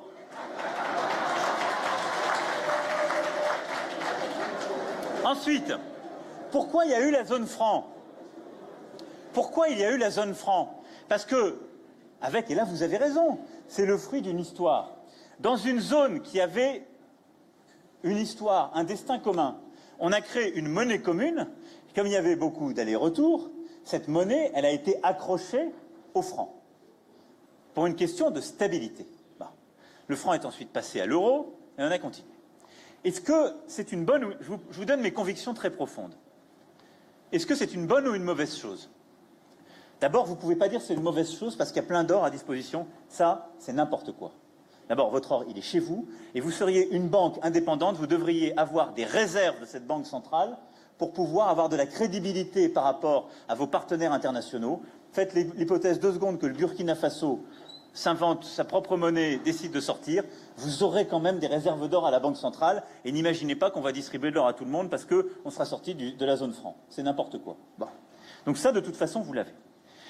Qu'est-ce qui peut être vu comme insuffisant dans la zone franc actuelle et le franc CFA? D'abord, ça n'est plus le bon périmètre.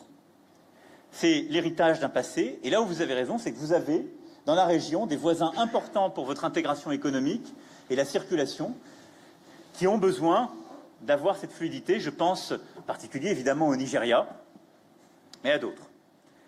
Et donc, il faut réfléchir à construire, en effet, une relation monétaire plus ouverte et peut-être une union monétaire avec ces autres pays. Donc je pense qu'il faut réinterroger le périmètre. La deuxième chose que vous pouvez légitimement interroger, c'est le lien qui est fait avec le niveau de l'euro et l'euro. Et beaucoup disent le franc CFA, il monte trop parce que l'euro monte, parce qu'il y a une relation, il y a une corrélation entre ces deux monnaies. Je l'entends, mais ne vous trompez pas. D'ailleurs, c'est pour ça qu'il y a un débat, vous l'avez bien vu, entre les dirigeants et les experts. Avant d'avoir l'euro, quand on avait le franc, on l'a fait des dizaines de fois, ce truc. On peut décider, on sort parce qu'on va dévaluer la monnaie. Il y aura des gagnants, il y a des perdants, ça ne règle jamais les problèmes de fond. Si on est fort, on l'est indépendamment de sa monnaie. Après, il faut ajuster les choses. Bon. Donc je ne crois pas, moi, ça, que ce soit un argument dirimant. Ensuite, il y en a qui disent, parce que ça s'appelle franc CFA, pardonnez-moi, mais je les laisse à leur propre turpitude. Ça, ils font ce qu'ils veulent. Moi, je ne fais pas de nominalisme. Je ne suis ni fier du nom, ni de problème avec le nom. Vous en faites ce que vous voulez. Je sais simplement que c'est une bonne chose pour un aspect, ça donne de la stabilité monétaire à ceux qui l'ont. Et c'est d'ailleurs pour ça que, quels que soient les débats, les dirigeants ne se sont pas empressés de le déchirer, parce que ça crée de la stabilité dans la région. Donc, moi je pense qu'il faut, si je puis me permettre un conseil, n'ayez pas sur ce sujet une approche bêtement post-coloniale ou anti-impérialiste. Ça n'a aucun sens, ça n'est pas de l'impérialisme. C'est pas vrai. Bon. Donc, il ne faut pas avoir ces discours-là parce que vous allez faire des bêtises. Non, mais demandez à les constater, les réserves, elles sont ici. Hein, deux, ayez une vraie réflexion technique, économique pour votre pays. Qu'est-ce qui est bon pour lui? Et là, moi je vous dis, la France accompagnera la solution qui sera portée par vos dirigeants. Donc, j'accompagnerai la solution qui sera portée par l'ensemble des présidents de la zone franc actuelle et qui ont en partage le franc CFA. S'ils veulent en changer le périmètre, vous m'avez compris, je suis plutôt favorable. S'ils veulent en changer le nom, j'y suis totalement favorable. Et s'ils considèrent qu'il faut même supprimer totalement cette stabilité régionale et que c'est mieux pour eux, moi je considère que c'est eux qui décident et donc je suis favorable. Donc je ne peux pas être plus détendu sur le sujet. C'est pour la France un non-sujet. Par contre, c'est pour vos dirigeants un vrai sujet de stabilité qu'il faut aborder avec beaucoup de sérieux.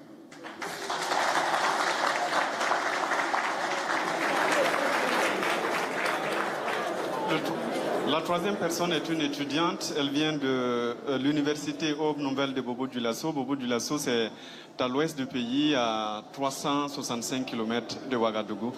Vous avez la parole. Monsieur le Président de la République française, sachez que nous, étudiantes et étudiants du Burkina Faso, étions très impatients de vous accueillir et nous vous souhaitons la bienvenue au pays des hommes intègres. Merci à vous. Alors, certaines questions nous tiennent particulièrement à cœur et nous profitons de cette occasion qui nous est offerte pour vous les soumettre et sur lesquelles nous sommes on ne peut plus sûrs que la part de responsabilité de la France ne fait aucun doute. Et vous avez parlé d'une relation qu'on devrait réinventer, d'une amitié qu'on devrait construire entre les peuples et entre les pays. Et nous sommes sûrs que toute bonne relation repose sur un terreau fertile qui est la justice. Et ici, il est question, en dehors de tout procédé diplomatique ou toute la solennité que certaines questions exigent, allez-vous, Monsieur le Président, enfin déclassifier les archives françaises sur le dossier Soma Sankara?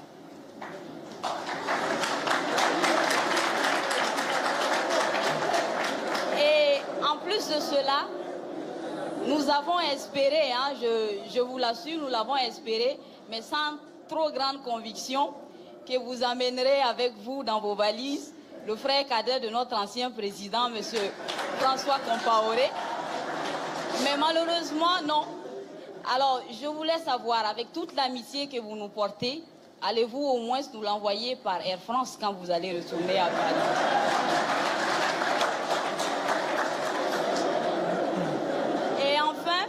Et puisque vous l'avez précisé, ce n'est pas vous notre président. Et on a un président dont nous sommes fiers particulièrement parce que c'est le fruit de notre lutte. Et nous souhaitons lui rappeler par cette occasion, si vous me le permettez, que la confiance de la population se mérite. Et à la limite, la confiance est comme un timbre. Ça ne colle pas deux fois. Et alors nous sommes, nous jeunes du Burkina Faso,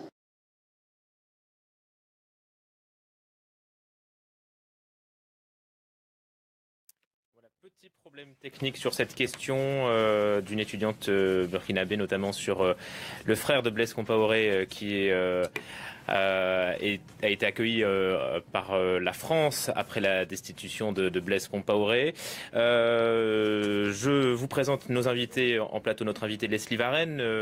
On va retourner peut-être à Ouagadougou pour suivre cette séance de questions-réponses avec les étudiants. Voilà. Bien que ça aura une place. Oui.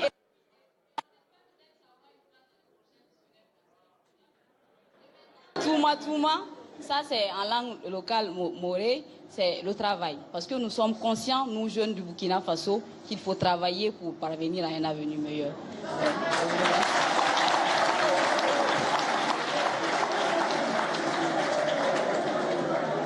Alors,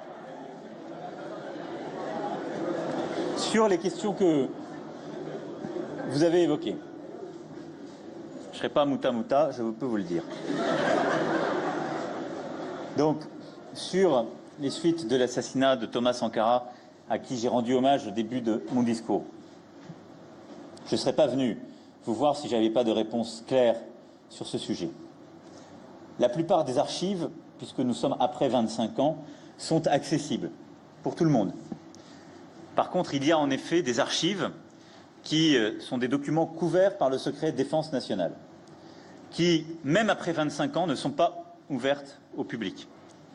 Et donc, j'ai pris la décision que tous les documents produits par des administrations françaises pendant le régime de Sankara et après son assassinat, qui ne soient pas disponibles et qui soient couvertes aujourd'hui par le secret défense nationale, soient déclassifiés pour être consultés en réponse aux demandes de la justice burkinabé.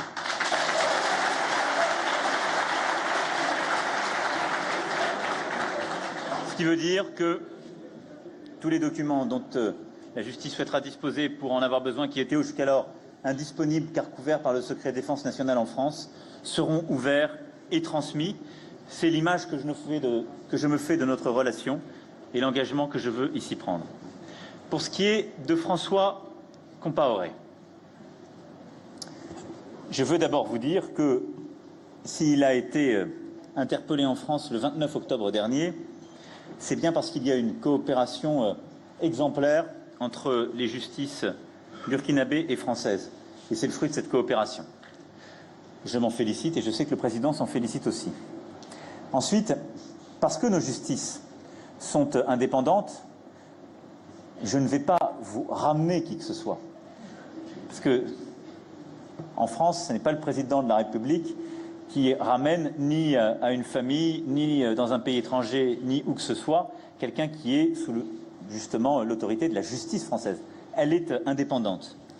Mais je peux vous dire les décisions qui ont été prises en France et qui seront prises par la justice française indépendante comme l'est la vôtre. Depuis son arrestation, il a été mis sous contrôle judiciaire. Il lui est interdit de quitter le territoire. Il se présente régulièrement à la police française. Les autorités burkinabées donc, ont rapidement fait parvenir une demande d'extradition et la justice française est en train de l'instruire et je ne doute pas qu'elle rendra sa décision et qu'elle sera favorable. Je peux vous dire, dans le cadre de la séparation des pouvoirs, qu'en tout cas, le gouvernement, le président de la République, feront tout pour accompagner cette décision et manifester l'exemplarité de la coopération entre le Burkina Faso et la France sur ce sujet.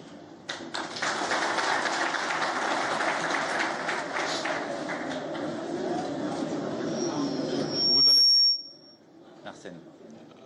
Le quatrième étudiant, comme vous allez le remarquer, c'est la parité parfaite puisqu'il y a 2 hommes, 2 femmes. Donc, Olivier Sommet Gaston, il est de l'université où nous sommes, Joseph Kizerbo, Ouaga 1. Bonsoir, Monsieur le Président. Récemment, le président du Faso a dit sur TV5 qu'il n'était pas d'accord avec vous sur le dividende démographique. Par exemple, la Chine n'est-elle pas une grande puissance économique basée sur sa démographie? Et dans le même registre, je suis heureux d'entendre toutes les suggestions que vous entendez faire demain lors du sommet à Abidjan. Mais je ne puis m'empêcher de me demander s'il s'agit là de la voix, vous m'excusez de l'expression, du pyromane pompier.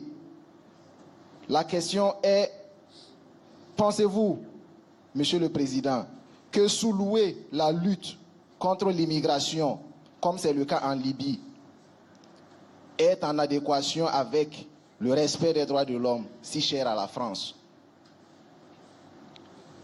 Et pourquoi en retour restez-vous si philanthrope de continuer à financer autant les opérations telles que le G5 Sahel et Barkhane? Monsieur le Président, j'ai pas forcément très bien compris l'enchaînement là. Alors, la question est celle-ci. Allez-y. La question est celle-ci. Écoutez-le. L'immigration, la gestion de la lutte contre l'immigration a été, nous l'avons dit, sous-louée. Cela veut dire que c'est une politique de restriction des immigrations vers l'Europe qui amène la Libye à être comme le goulot d'étranglement des migrants clandestins vers l'Europe. Et nous pensons pour notre part que tant qu'il n'y aura pas un élargissement, une ouverture plus grande des frontières de l'Europe, les migrants africains continueront à être attirés par la clandestinité et continueront à être vendus en Libye. Et nous disons que les mesures que vous entendez proposer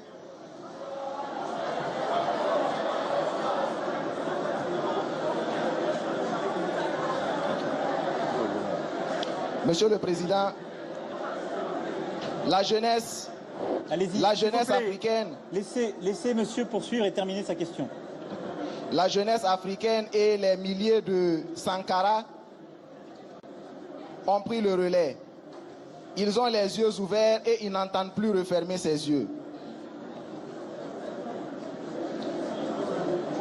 Allez-y. Vous avez un peu de silence. Monsieur le Président, je disais que les milliers de Burkinabés et les milliers de Sankara ont les yeux ouverts et n'entendent plus les refermer. Vous proposez à la jeunesse africaine un nouveau partenariat, vous leur proposez d'être en marche vers un nouveau partenariat. Et ici, nous vous répondons, allons seulement. Mais allons seulement, attention à ceux qui voudront jouer les plus malins. Monsieur le Président, êtes-vous prêt à prendre ce pari avec la jeunesse africaine? Merci.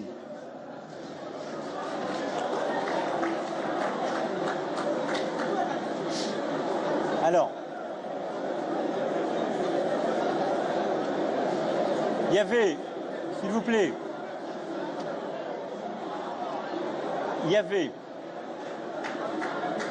s'il vous plaît, je vais répondre à la question de monsieur. Il y a 3 questions dans ce qu'il a dit. Vous voulez faire une pause? Pourquoi vous voulez poser une question? Ah d'accord, vous voulez qu'il fasse silence pour que je réponde. Vous êtes un soutien, merci. Je n'avais pas compris. Alors, il y a au fond 3 questions, et je vous remercie.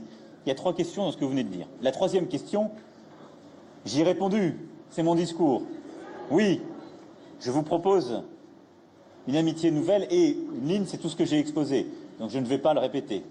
Ensuite, il y a 2 autres questions. Vous m'avez posé une question sur la démographie et une question sur la Libye. Je l'ai évoqué dans mon discours, mais je vais y revenir de manière, s'il le faut, plus ramassée pour être encore plus explicite. La démographie, ce qui a été dit par le président Kaboré, et à juste titre, c'est que j'avais accolé l'adjectif civilisationnel, ce qui était une erreur de ma part. C'est pas du tout l'adjectif qu'il fallait utiliser dans une phrase qui parlait plus largement du défi démographique, ce qui était totalement le contraire de ce à quoi je voulais parvenir. Donc il avait raison de dire qu'il n'était pas d'accord avec ça, parce que moi non plus. Mais ne pas dire que la démographie est un sujet qui nous concerne tous en Afrique, c'est se mentir. Vous-même, dans votre question, vous êtes en train de me dire la jeunesse africaine, elle a envie d'Europe. Bah, s'il y a de la pression migratoire en Afrique, ça me concerne un peu. Vous en êtes la démonstration vivante par votre discours. Alors ensuite, vous me dressez une comparaison avec la Chine. Je ne sais pas dans quelle filière vous êtes. Mais à mon avis, si vous faites histoire, géo ou sciences politiques, il va falloir bosser dur pour la fin d'année. Parce que la Chine, c'est le pays qui, pendant des décennies, a eu une politique démographique de 1 enfant par femme. C'est l'inverse. Donc vous utilisez un exemple pour dire le contraire de ce que vous voulez dire.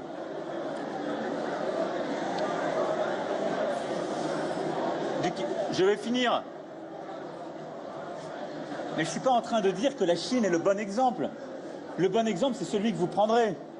Mais vous comprenez bien que vous ne pouvez pas, quand dans un pays, vous avez une croissance de la démographie qui est durablement supérieure à la croissance économique, vous pouvez faire tout ce que vous voulez, vous n'arrivez jamais à lutter contre le sous-développement ou la pauvreté. C'est sans fin. Et donc, c'est ce qu'on appelle les moments de transition démographique. Mais il faut qu'ils soient choisis. Donc, 1, moi, je n'ai pas de leçon à donner. Et je n'en donne pas. 2, j'ai un souci partagé. Comme tous les dirigeants africains l'ont, je l'ai partagé parce que le sujet des migrations en Afrique me concerne, parce qu'il finit aussi en Europe, et donc ça concerne mes concitoyens, donc j'ai le droit d'en parler. 3, il n'y a aucune solution qui se gère au niveau d'un État. C'est là où votre comparaison non plus ne marche pas avec la Chine. Je ne suis pas en train de dire que votre président il devrait dire 2, 3, 2,5 enfants par femme, ce serait ridicule. Je suis en train de dire que pour moi, le pari, il est dans l'émancipation des femmes. Il est dans l'éducation des femmes, il est dans leur liberté offerte, et que je constate qu'il y a parfois une dynamique démographique voulue, et celle-ci, il faut l'encourager. Je l'ai chez moi dans mon pays, dans plusieurs familles, très bien. Mais je ne veux pas que ce soit une démographie subie pour vous. Et c'est cohérent avec ce que je vous ai dit. C'est que partout où il y a de l'entrave et de l'absence de liberté, je ferai tout pour aider à l'émancipation et à la liberté. Mais quand je vois, en effet, la généralisation de la déscolarisation de jeunes filles ou de mariage forcé, je ne peux pas vous dire que je trouve ça formidable et qu'il faille rien dire. Ce ne serait pas responsable de ma part. Et donc, je pense que le temps est venu d'une grande réflexion aussi des organisations et des gouvernements africains pour savoir comment relever ce défi de l'éducation et de la démographie. Ce n'est pas un débat que la France va trancher.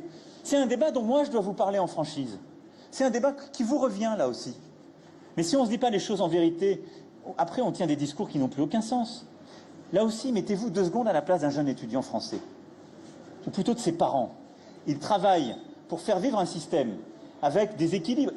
Et les générations avant ont travaillé pour développer tout ça. Si vous leur dites, moi j'ai un droit d'accès complet sans condition, j'arrive, je viens sans condition, c'est un peu ce que vous disiez. Ben, je vais vous dire, je suis président de la République française. Je ne peux pas expliquer ça à mes classes moyennes, qui ont travaillé, qui sont en train de travailler, qui payent des impôts. Je vais leur dire quoi? C'est formidable, on va accueillir tout le monde, il n'y aura plus de frontières. Vous savez, j'ai une nouvelle idée dans la relation avec l'Afrique, il n'y a plus de frontières. Tout le monde est le bienvenu. Mais c'est ridicule, parce que qui va financer ça? Mais les gens, vous allez nourrir quoi? Le racisme et la xénophobie dans tous les pays qui auront ces vagues. Donc nous devons avoir une relation adulte, de responsabilité partagée, de développement partagé. Comme je vous le disais tout à l'heure, sur la mobilité des étudiants de part et d'autre, des entrepreneurs, des créateurs, parce qu'il y en a. Mais ça ne peut pas être les frontières ouvertes à tous les vents, ça n'existe pas. Les gens qui disent ça vous mentent. Ça se finira comment? Ça se finira en conflit. Donc ça ne marche pas. Par contre, avoir une politique comme celle que nous sommes en train de construire et de conjuguer, de développement, d'exigence mutuelle et de savoir relever ces défis, ça, c'est ma responsabilité et je la prends. Ensuite, sur la Libye. Sur la Libye, j'ai déjà parlé tout à l'heure des causes. Sur le traitement, moi je ne vois pas à qui vous parlez, mais je ne sous-traite rien. En Libye, nous sommes engagés sur le plan diplomatique pour trouver une solution politique. Et ensuite, qui sont les trafiquants? Posez-vous quand même cette question en tant que jeunesse africaine. Vous êtes incroyable. Qui sont les trafiquants? Mais ce sont des Africains, mon ami. Ce sont des Africains. Posez-vous aussi cette question. Ce ne sont pas des Français qui sont en train de faire les passeurs en Libye. Ce sont des Africains. Donc il faut qu'on prenne nos responsabilités tous. On a commencé à le faire pour les démanteler. Mais arrêtez dans ce discours aussi qui consiste à dire le problème c'est l'autre. Moi je connais, présentez-moi un passeur français, belge, allemand ou que sais-je qui est en train d'opérer entre le Niger et la Libye. Il n'existe pas. Donc il y a aujourd'hui en Afrique des Africains qui esclavagisent d'autres Africains. C'est ça la réalité. Et il y a des Européens qui bénéficient de cette route de la misère en Europe. Et c'est inacceptable. Dans les 2 cas, ce sont des crimes. Dans les 2 cas, nous les combattons avec vigueur. Mais il ne faut pas faire de leçons de morale. Moi, je sous-traite ça à personne. Mais je prends toutes mes responsabilités. Et tous ces sujets ne seront réglés par aucun propos de salle ou aucun propos simpliste. Ici, nous nous engageons, mais pas parce que nous nous désengageons de la Libye. Parce que d'où partent celles et ceux qui vont vers la Libye? D'ici, de la région. Donc il faut une politique de développement, c'est l'Alliance pour le Sahel. Il faut une politique pour éradiquer ces trafiquants, c'est le G5 Sahel avec la force Barkhane. Nous remontons et luttons contre les trafics, c'est ce que je vous ai dit. Et nous avons envoyé des missions pour protéger sur le terrain. Et nous continuerons. Mais il faut aussi ce réveil collectif. Il ne faut pas s'habituer avec nos vieilles recettes. Donc l'engagement de la France, il est plein et entier. Parce que les scènes que vous avez vues, je les ai vues comme vous. Et elles sont intolérables pour moi, autant que pour vous. Et donc moi, j'y mets toutes mes forces, sur le plan diplomatique, sur le plan militaire. Moi, j'ai des enfants de ma République qui prennent tous les jours des risques et qui parfois sont tombés pour lutter contre cela. Donc ce que j'exige aujourd'hui, c'est que tous les gouvernements européens et africains se mettent derrière cette bataille pour éradiquer le terrorisme, démantèlent les groupes de trafiquants et ne ménagent plus rien. C'est cela ce que je veux, et rien d'autre. Et en cela, je ne sous-traite rien à personne. Alors, monsieur... Allez-y. Il faut que le micro circule, je ne l'ai pas. Monsieur le Président, il y a un étudiant qui a déjà un micro. Où êtes-vous? Sauf que, Monsieur le Président, si vous avez votre permission... il semble que vous êtes en retard sur votre programme, donc... Non, mais j'ai promis de prendre une question du fond, là. Voilà. Allez-y, là.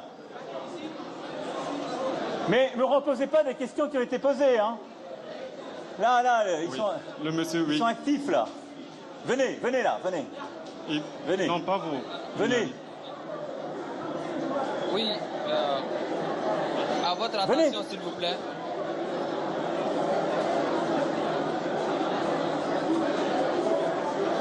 Allez-y. C'est une délégation, là. Venez. Venez, vous allez poser.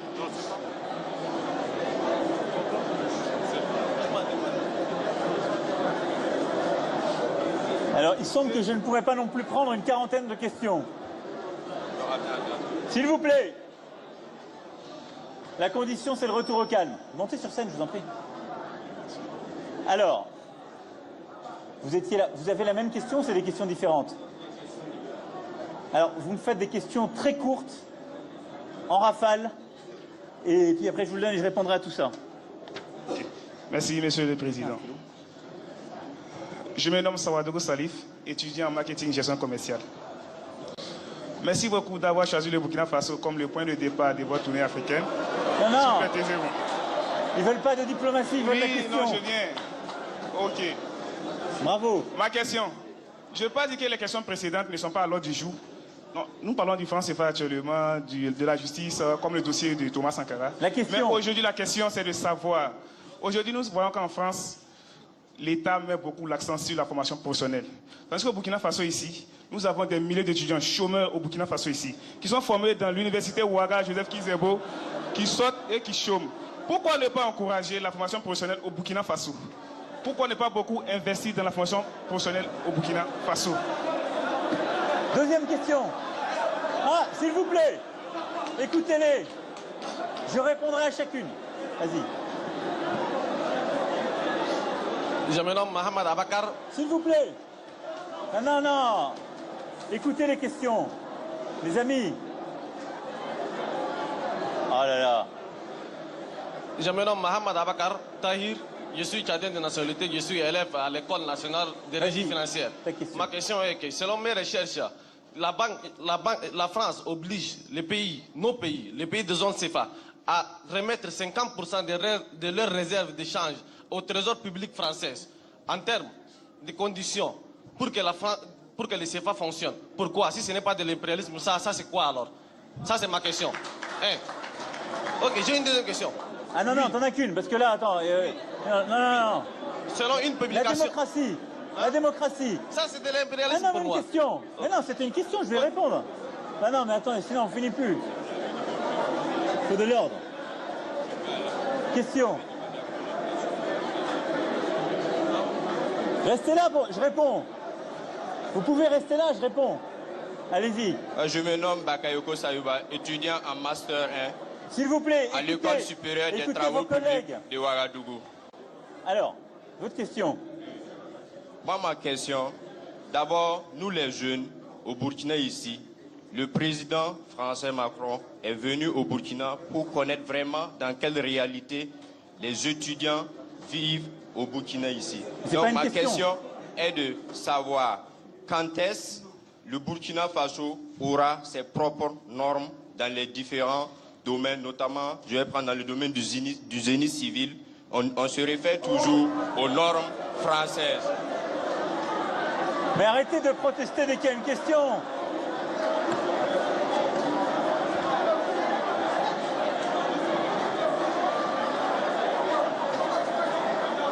Alors, je prends. Ah, regardez. S'il vous plaît, un peu de calme. Je peux pas, à la fois. S'il vous plaît, est-ce qu'on peut... S'il vous plaît. Je ne peux pas, à la fois. S'il vous plaît. Ils veulent qu'on arrête les questions, ils en peuvent plus. S'il vous plaît. Alors, je lui donne la dernière chance. Non, attendez. Du silence, s'il vous plaît. Je suis pour la... S'il vous plaît. Non mais... J'adore le débat citoyen, vous l'avez compris. Mais là, vous êtes... Je connaissais les étudiants français, qui sont déjà des esprits paradoxaux. Mais vous êtes des esprits super paradoxaux. Parce que vous râlez pour avoir la parole, et vous râlez dès que quelqu'un prend la parole, en disant que les questions sont mauvaises. On ne va jamais s'en sortir. C'est la démocratie. Donc, je donne la parole. Je ne peux pas donner la parole à tout le monde, mais à quelques-uns qui la prennent de manière aléatoire. Mais vous ne pouvez pas protester dès qu'ils posent une question parce que vous trouvez qu'elle est mauvaise. Donc, on va prendre la dernière question et je répondrai. Allez-y, vous avez le micro. Il a le micro. Ils sont deux avant le micro. Allez-y.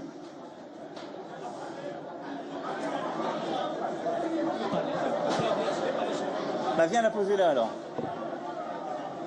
Alors, crie.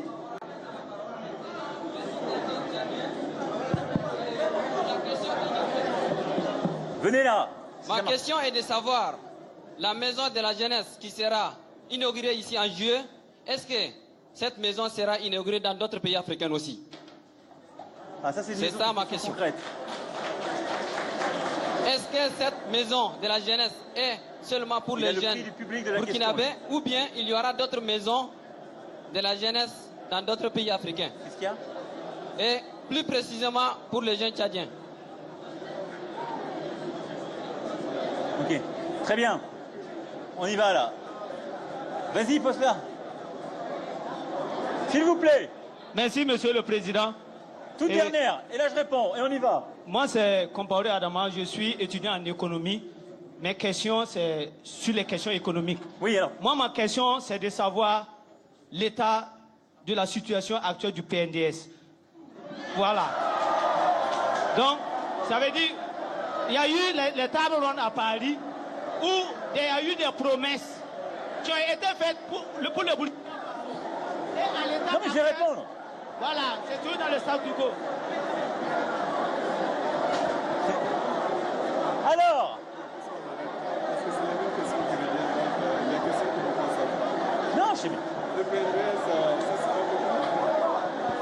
S'il vous plaît. Vous avez la visite des écoles, Alors, les amis, je vais devoir conclure parce que nous avons... Non. Nous avons... Voilà. Les jeunes, ça n'existe pas. La démocratie et le débat supposent quelques règles.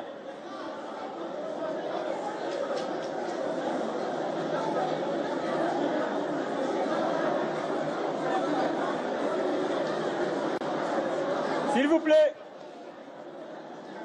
S'il vous plaît. S'il vous plaît.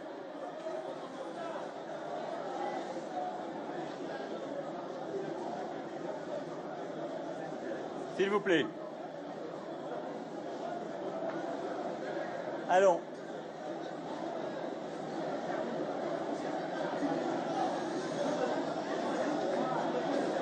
Alors, je vais répondre aux questions qui ont été posées.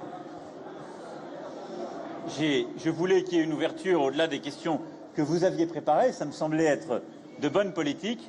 Mais cette ouverture ne peut pas donner lieu au désordre, ni à une discussion qui va durer toute l'après-midi, parce qu'avec le président Kaboré, nous devons ensuite nous rendre dans une école où nous sommes aussi attendus, et donc il se poursuivra.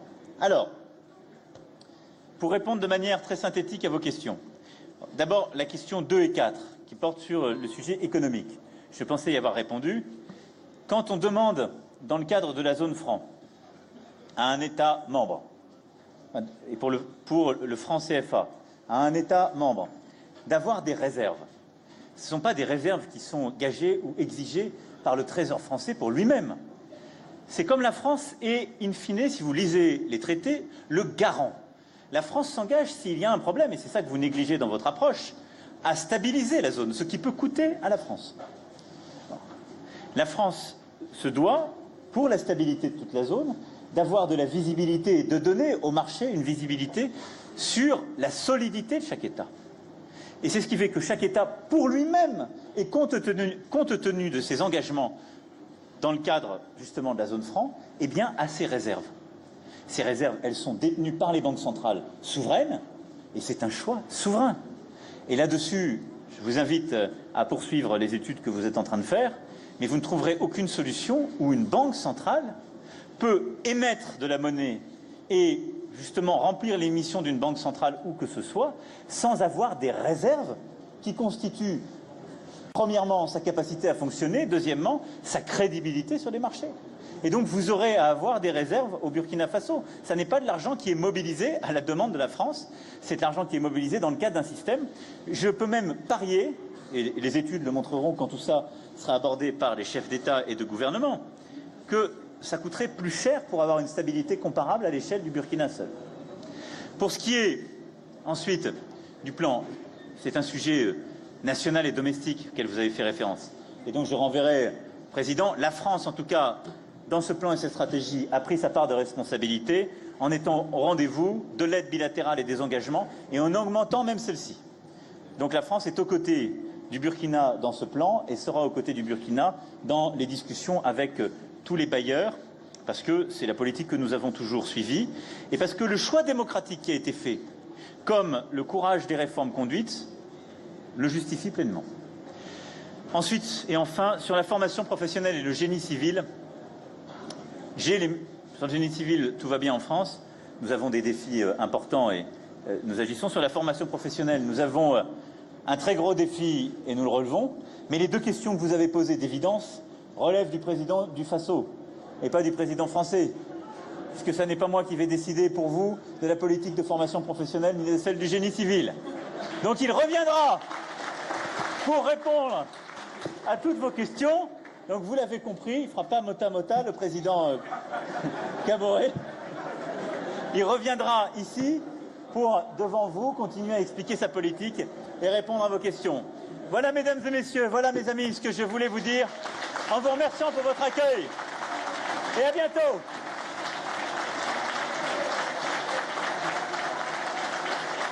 Merci. On a près de 2h45 de discours et une séquence d'échanges entre les étudiants burkinabés et Emmanuel Macron, échange sans concession, parfois très tendu. Avec moi en plateau Leslie Varenne, bonjour, vous êtes cofondatrice et directrice de l'Institut de veille et d'études des relations internationales et stratégiques. Vous avez également écrit Abobo, la guerre Côte d'Ivoire, terrain de jeu de la France et de l'ONU, paru aux éditions 1001 nuits en 2012. Et puis à nos côtés, Gauthier Rybinski qui a suivi ce discours et cette séquence un peu particulière, disons-le, avec les étudiants, beaucoup de brouhaha, le tutoiement aussi d'Emmanuel Macron face aux étudiants. Il s'est laissé un peu dépasser, Emmanuel Macron, là, en fin de discours. Je pense qu'il a été, je ne sais pas s'il a été dépassé, mais en tout cas, pour la société burkinabé, en tout cas, il a été, à mon sens, un peu maladroit. C'est une société quand même très respectueuse de forme. Et je pense qu'il y a eu certaines maladresses. C'était le discours un peu... Ce discours-là était très attendu. C'était le discours de tous les dangers. S'il était de nature à réconcilier l'Afrique avec la France, il faut attendre de voir un peu les réactions, mais je ne suis pas certaine que ça ait atteint son but. On a vu tout à l'heure aussi le président Roch-Marc Kaboré partir de la salle. Alors on ne sait pas si c'était une forme d'humour après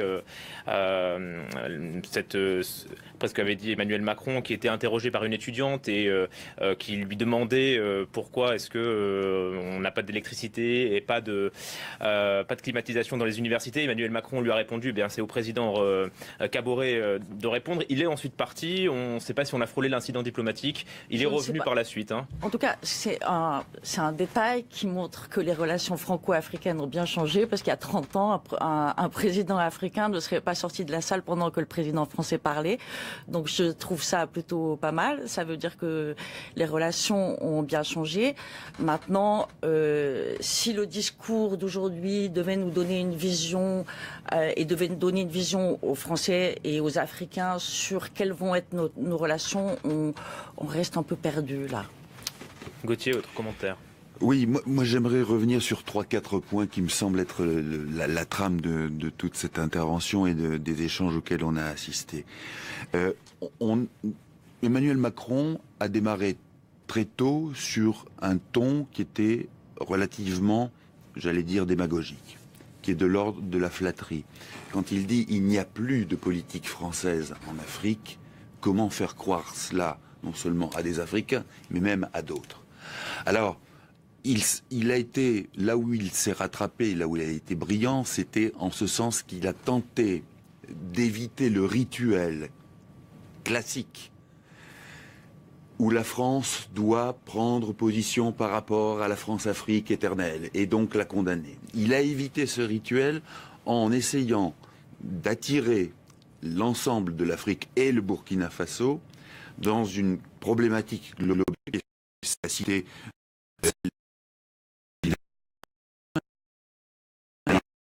et le proche de l'Afrique.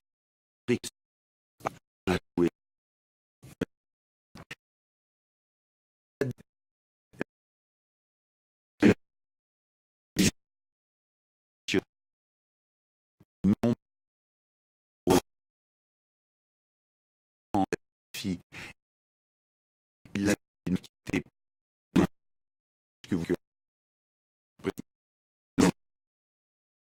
sur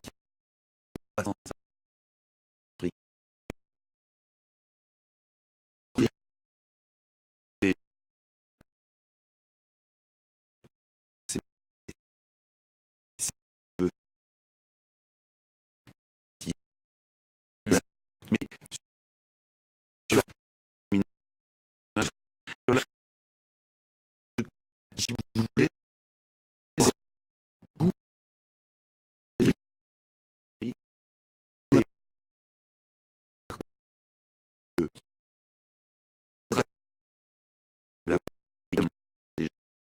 à la fois honnête et Macron avant de manière et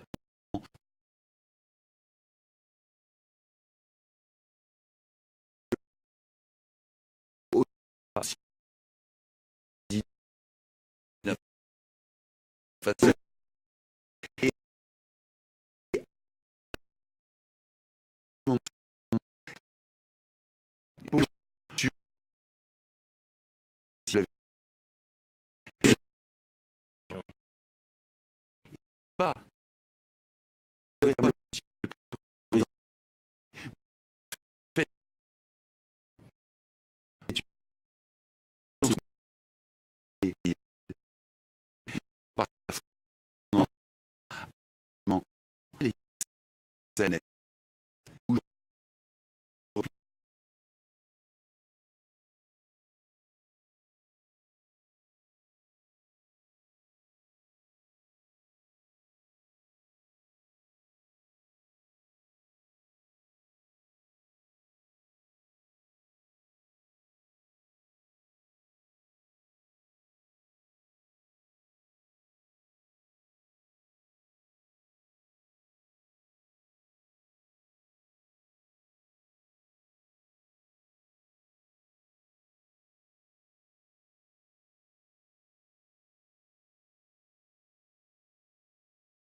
Roselyne Fèvre, notre envoyée spéciale. Roselyne, vous avez suivi ces 2h45 de discours et d'échanges avec les étudiants burkinabés. D'abord, à la sortie de l'université, quelle est l'atmosphère qui règne là-bas ? Écoutez, c'est la pièce, littéralement.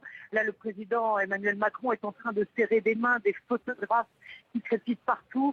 Et puis, tous les étudiants de l'université qui sont dehors à non pas l'acclamer pour l'instant, mais en tout cas de le saluer. Ça a été des 2h45 incroyables.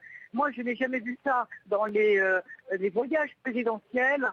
Un président de la République qui s'était lancé à tel point dans cette arène, que comme vous l'avez bien vu, ce n'était pas du tout un public conquis. Il y a beaucoup. Vous l'entendez peut-être derrière moi, le téléphone, vous entendez peut-être les cris de liesse, chacun veut serrer la main à Emmanuel Macron, le président qui a retourné complètement, je vous le disais, cette population étudiante qui lui faisait des reproches sur beaucoup de sujets, sur le franc CFA, sur François Compaoré, à qui il demande qu'il soit expatrié ici au Burkina. alors qu'Emmanuel Macron leur a expliqué que c'était la justice française qui décidait et non lui. Et voilà, donc il a pu retourner complètement parfois les étudiants qui lui faisaient des reproches et avec des arguments.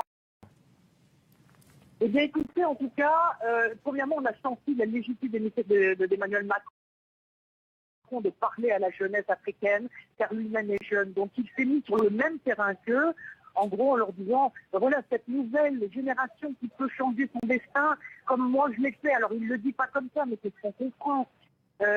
Pour lui, il n'est pas du côté de ceux qui continuent, qui pensent eh bien que l'Afrique est un continent en crise, mais il n'est pas non plus du côté de ceux qui ont une vision d'une Afrique enchantée. Il dit qu'il faut avoir une vision lucide, se dire les choses sans donner de leçons. Il dit je n'ai ni un continent perdu. Je crois que vous entendez les cris toujours d'Emmanuel Macron qui salue tous les étudiants. Ils n'arrivent pas à s'en aller. Ils veulent tous lui serrer la main. Donc il dit de l'Afrique, ce n'est ni un continent perdu, ni un continent sauvé. Et le défi, il est multiple. Le continent est au cœur de tous les défis. C'est un moment de basculement. Et bien sûr, ça comporte la démocratie. Il ne veut pas donner de leçons. Mais il dit, il leur demande de prendre leur destin en main. C'est une question de force de caractère. Pour la démographie, il avait fait, vous savez, cette petite maladresse en parlant sur la démographie de ces femmes qui avaient fait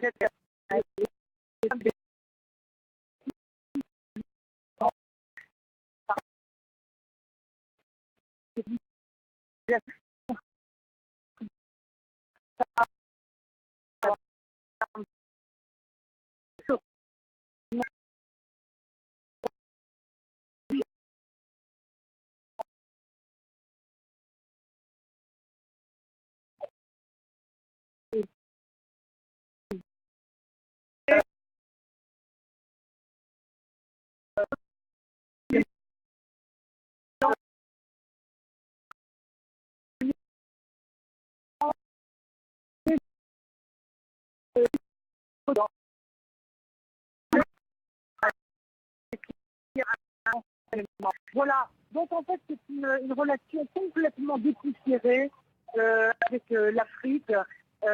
Et c'est la méthode Macron. Il emploie la méthode Macron. Et la méthode Macron, c'est quoi? Il pose un diagnostic, c'est-à-dire on évalue avec ce conseil présidentiel pour l'Afrique qu'il a créé autour de lui. Donc on évalue, on agit et on est efficace. Il a dit qu'il n'y a plus de politique africaine de la France, car c'est un moment de bascule. Il a dit, je ne suis pas cette génération qui doit dire à l'Afrique ce qu'elle doit faire. Je ne dois pas leur donner de leçons. Voilà beaucoup de choses dans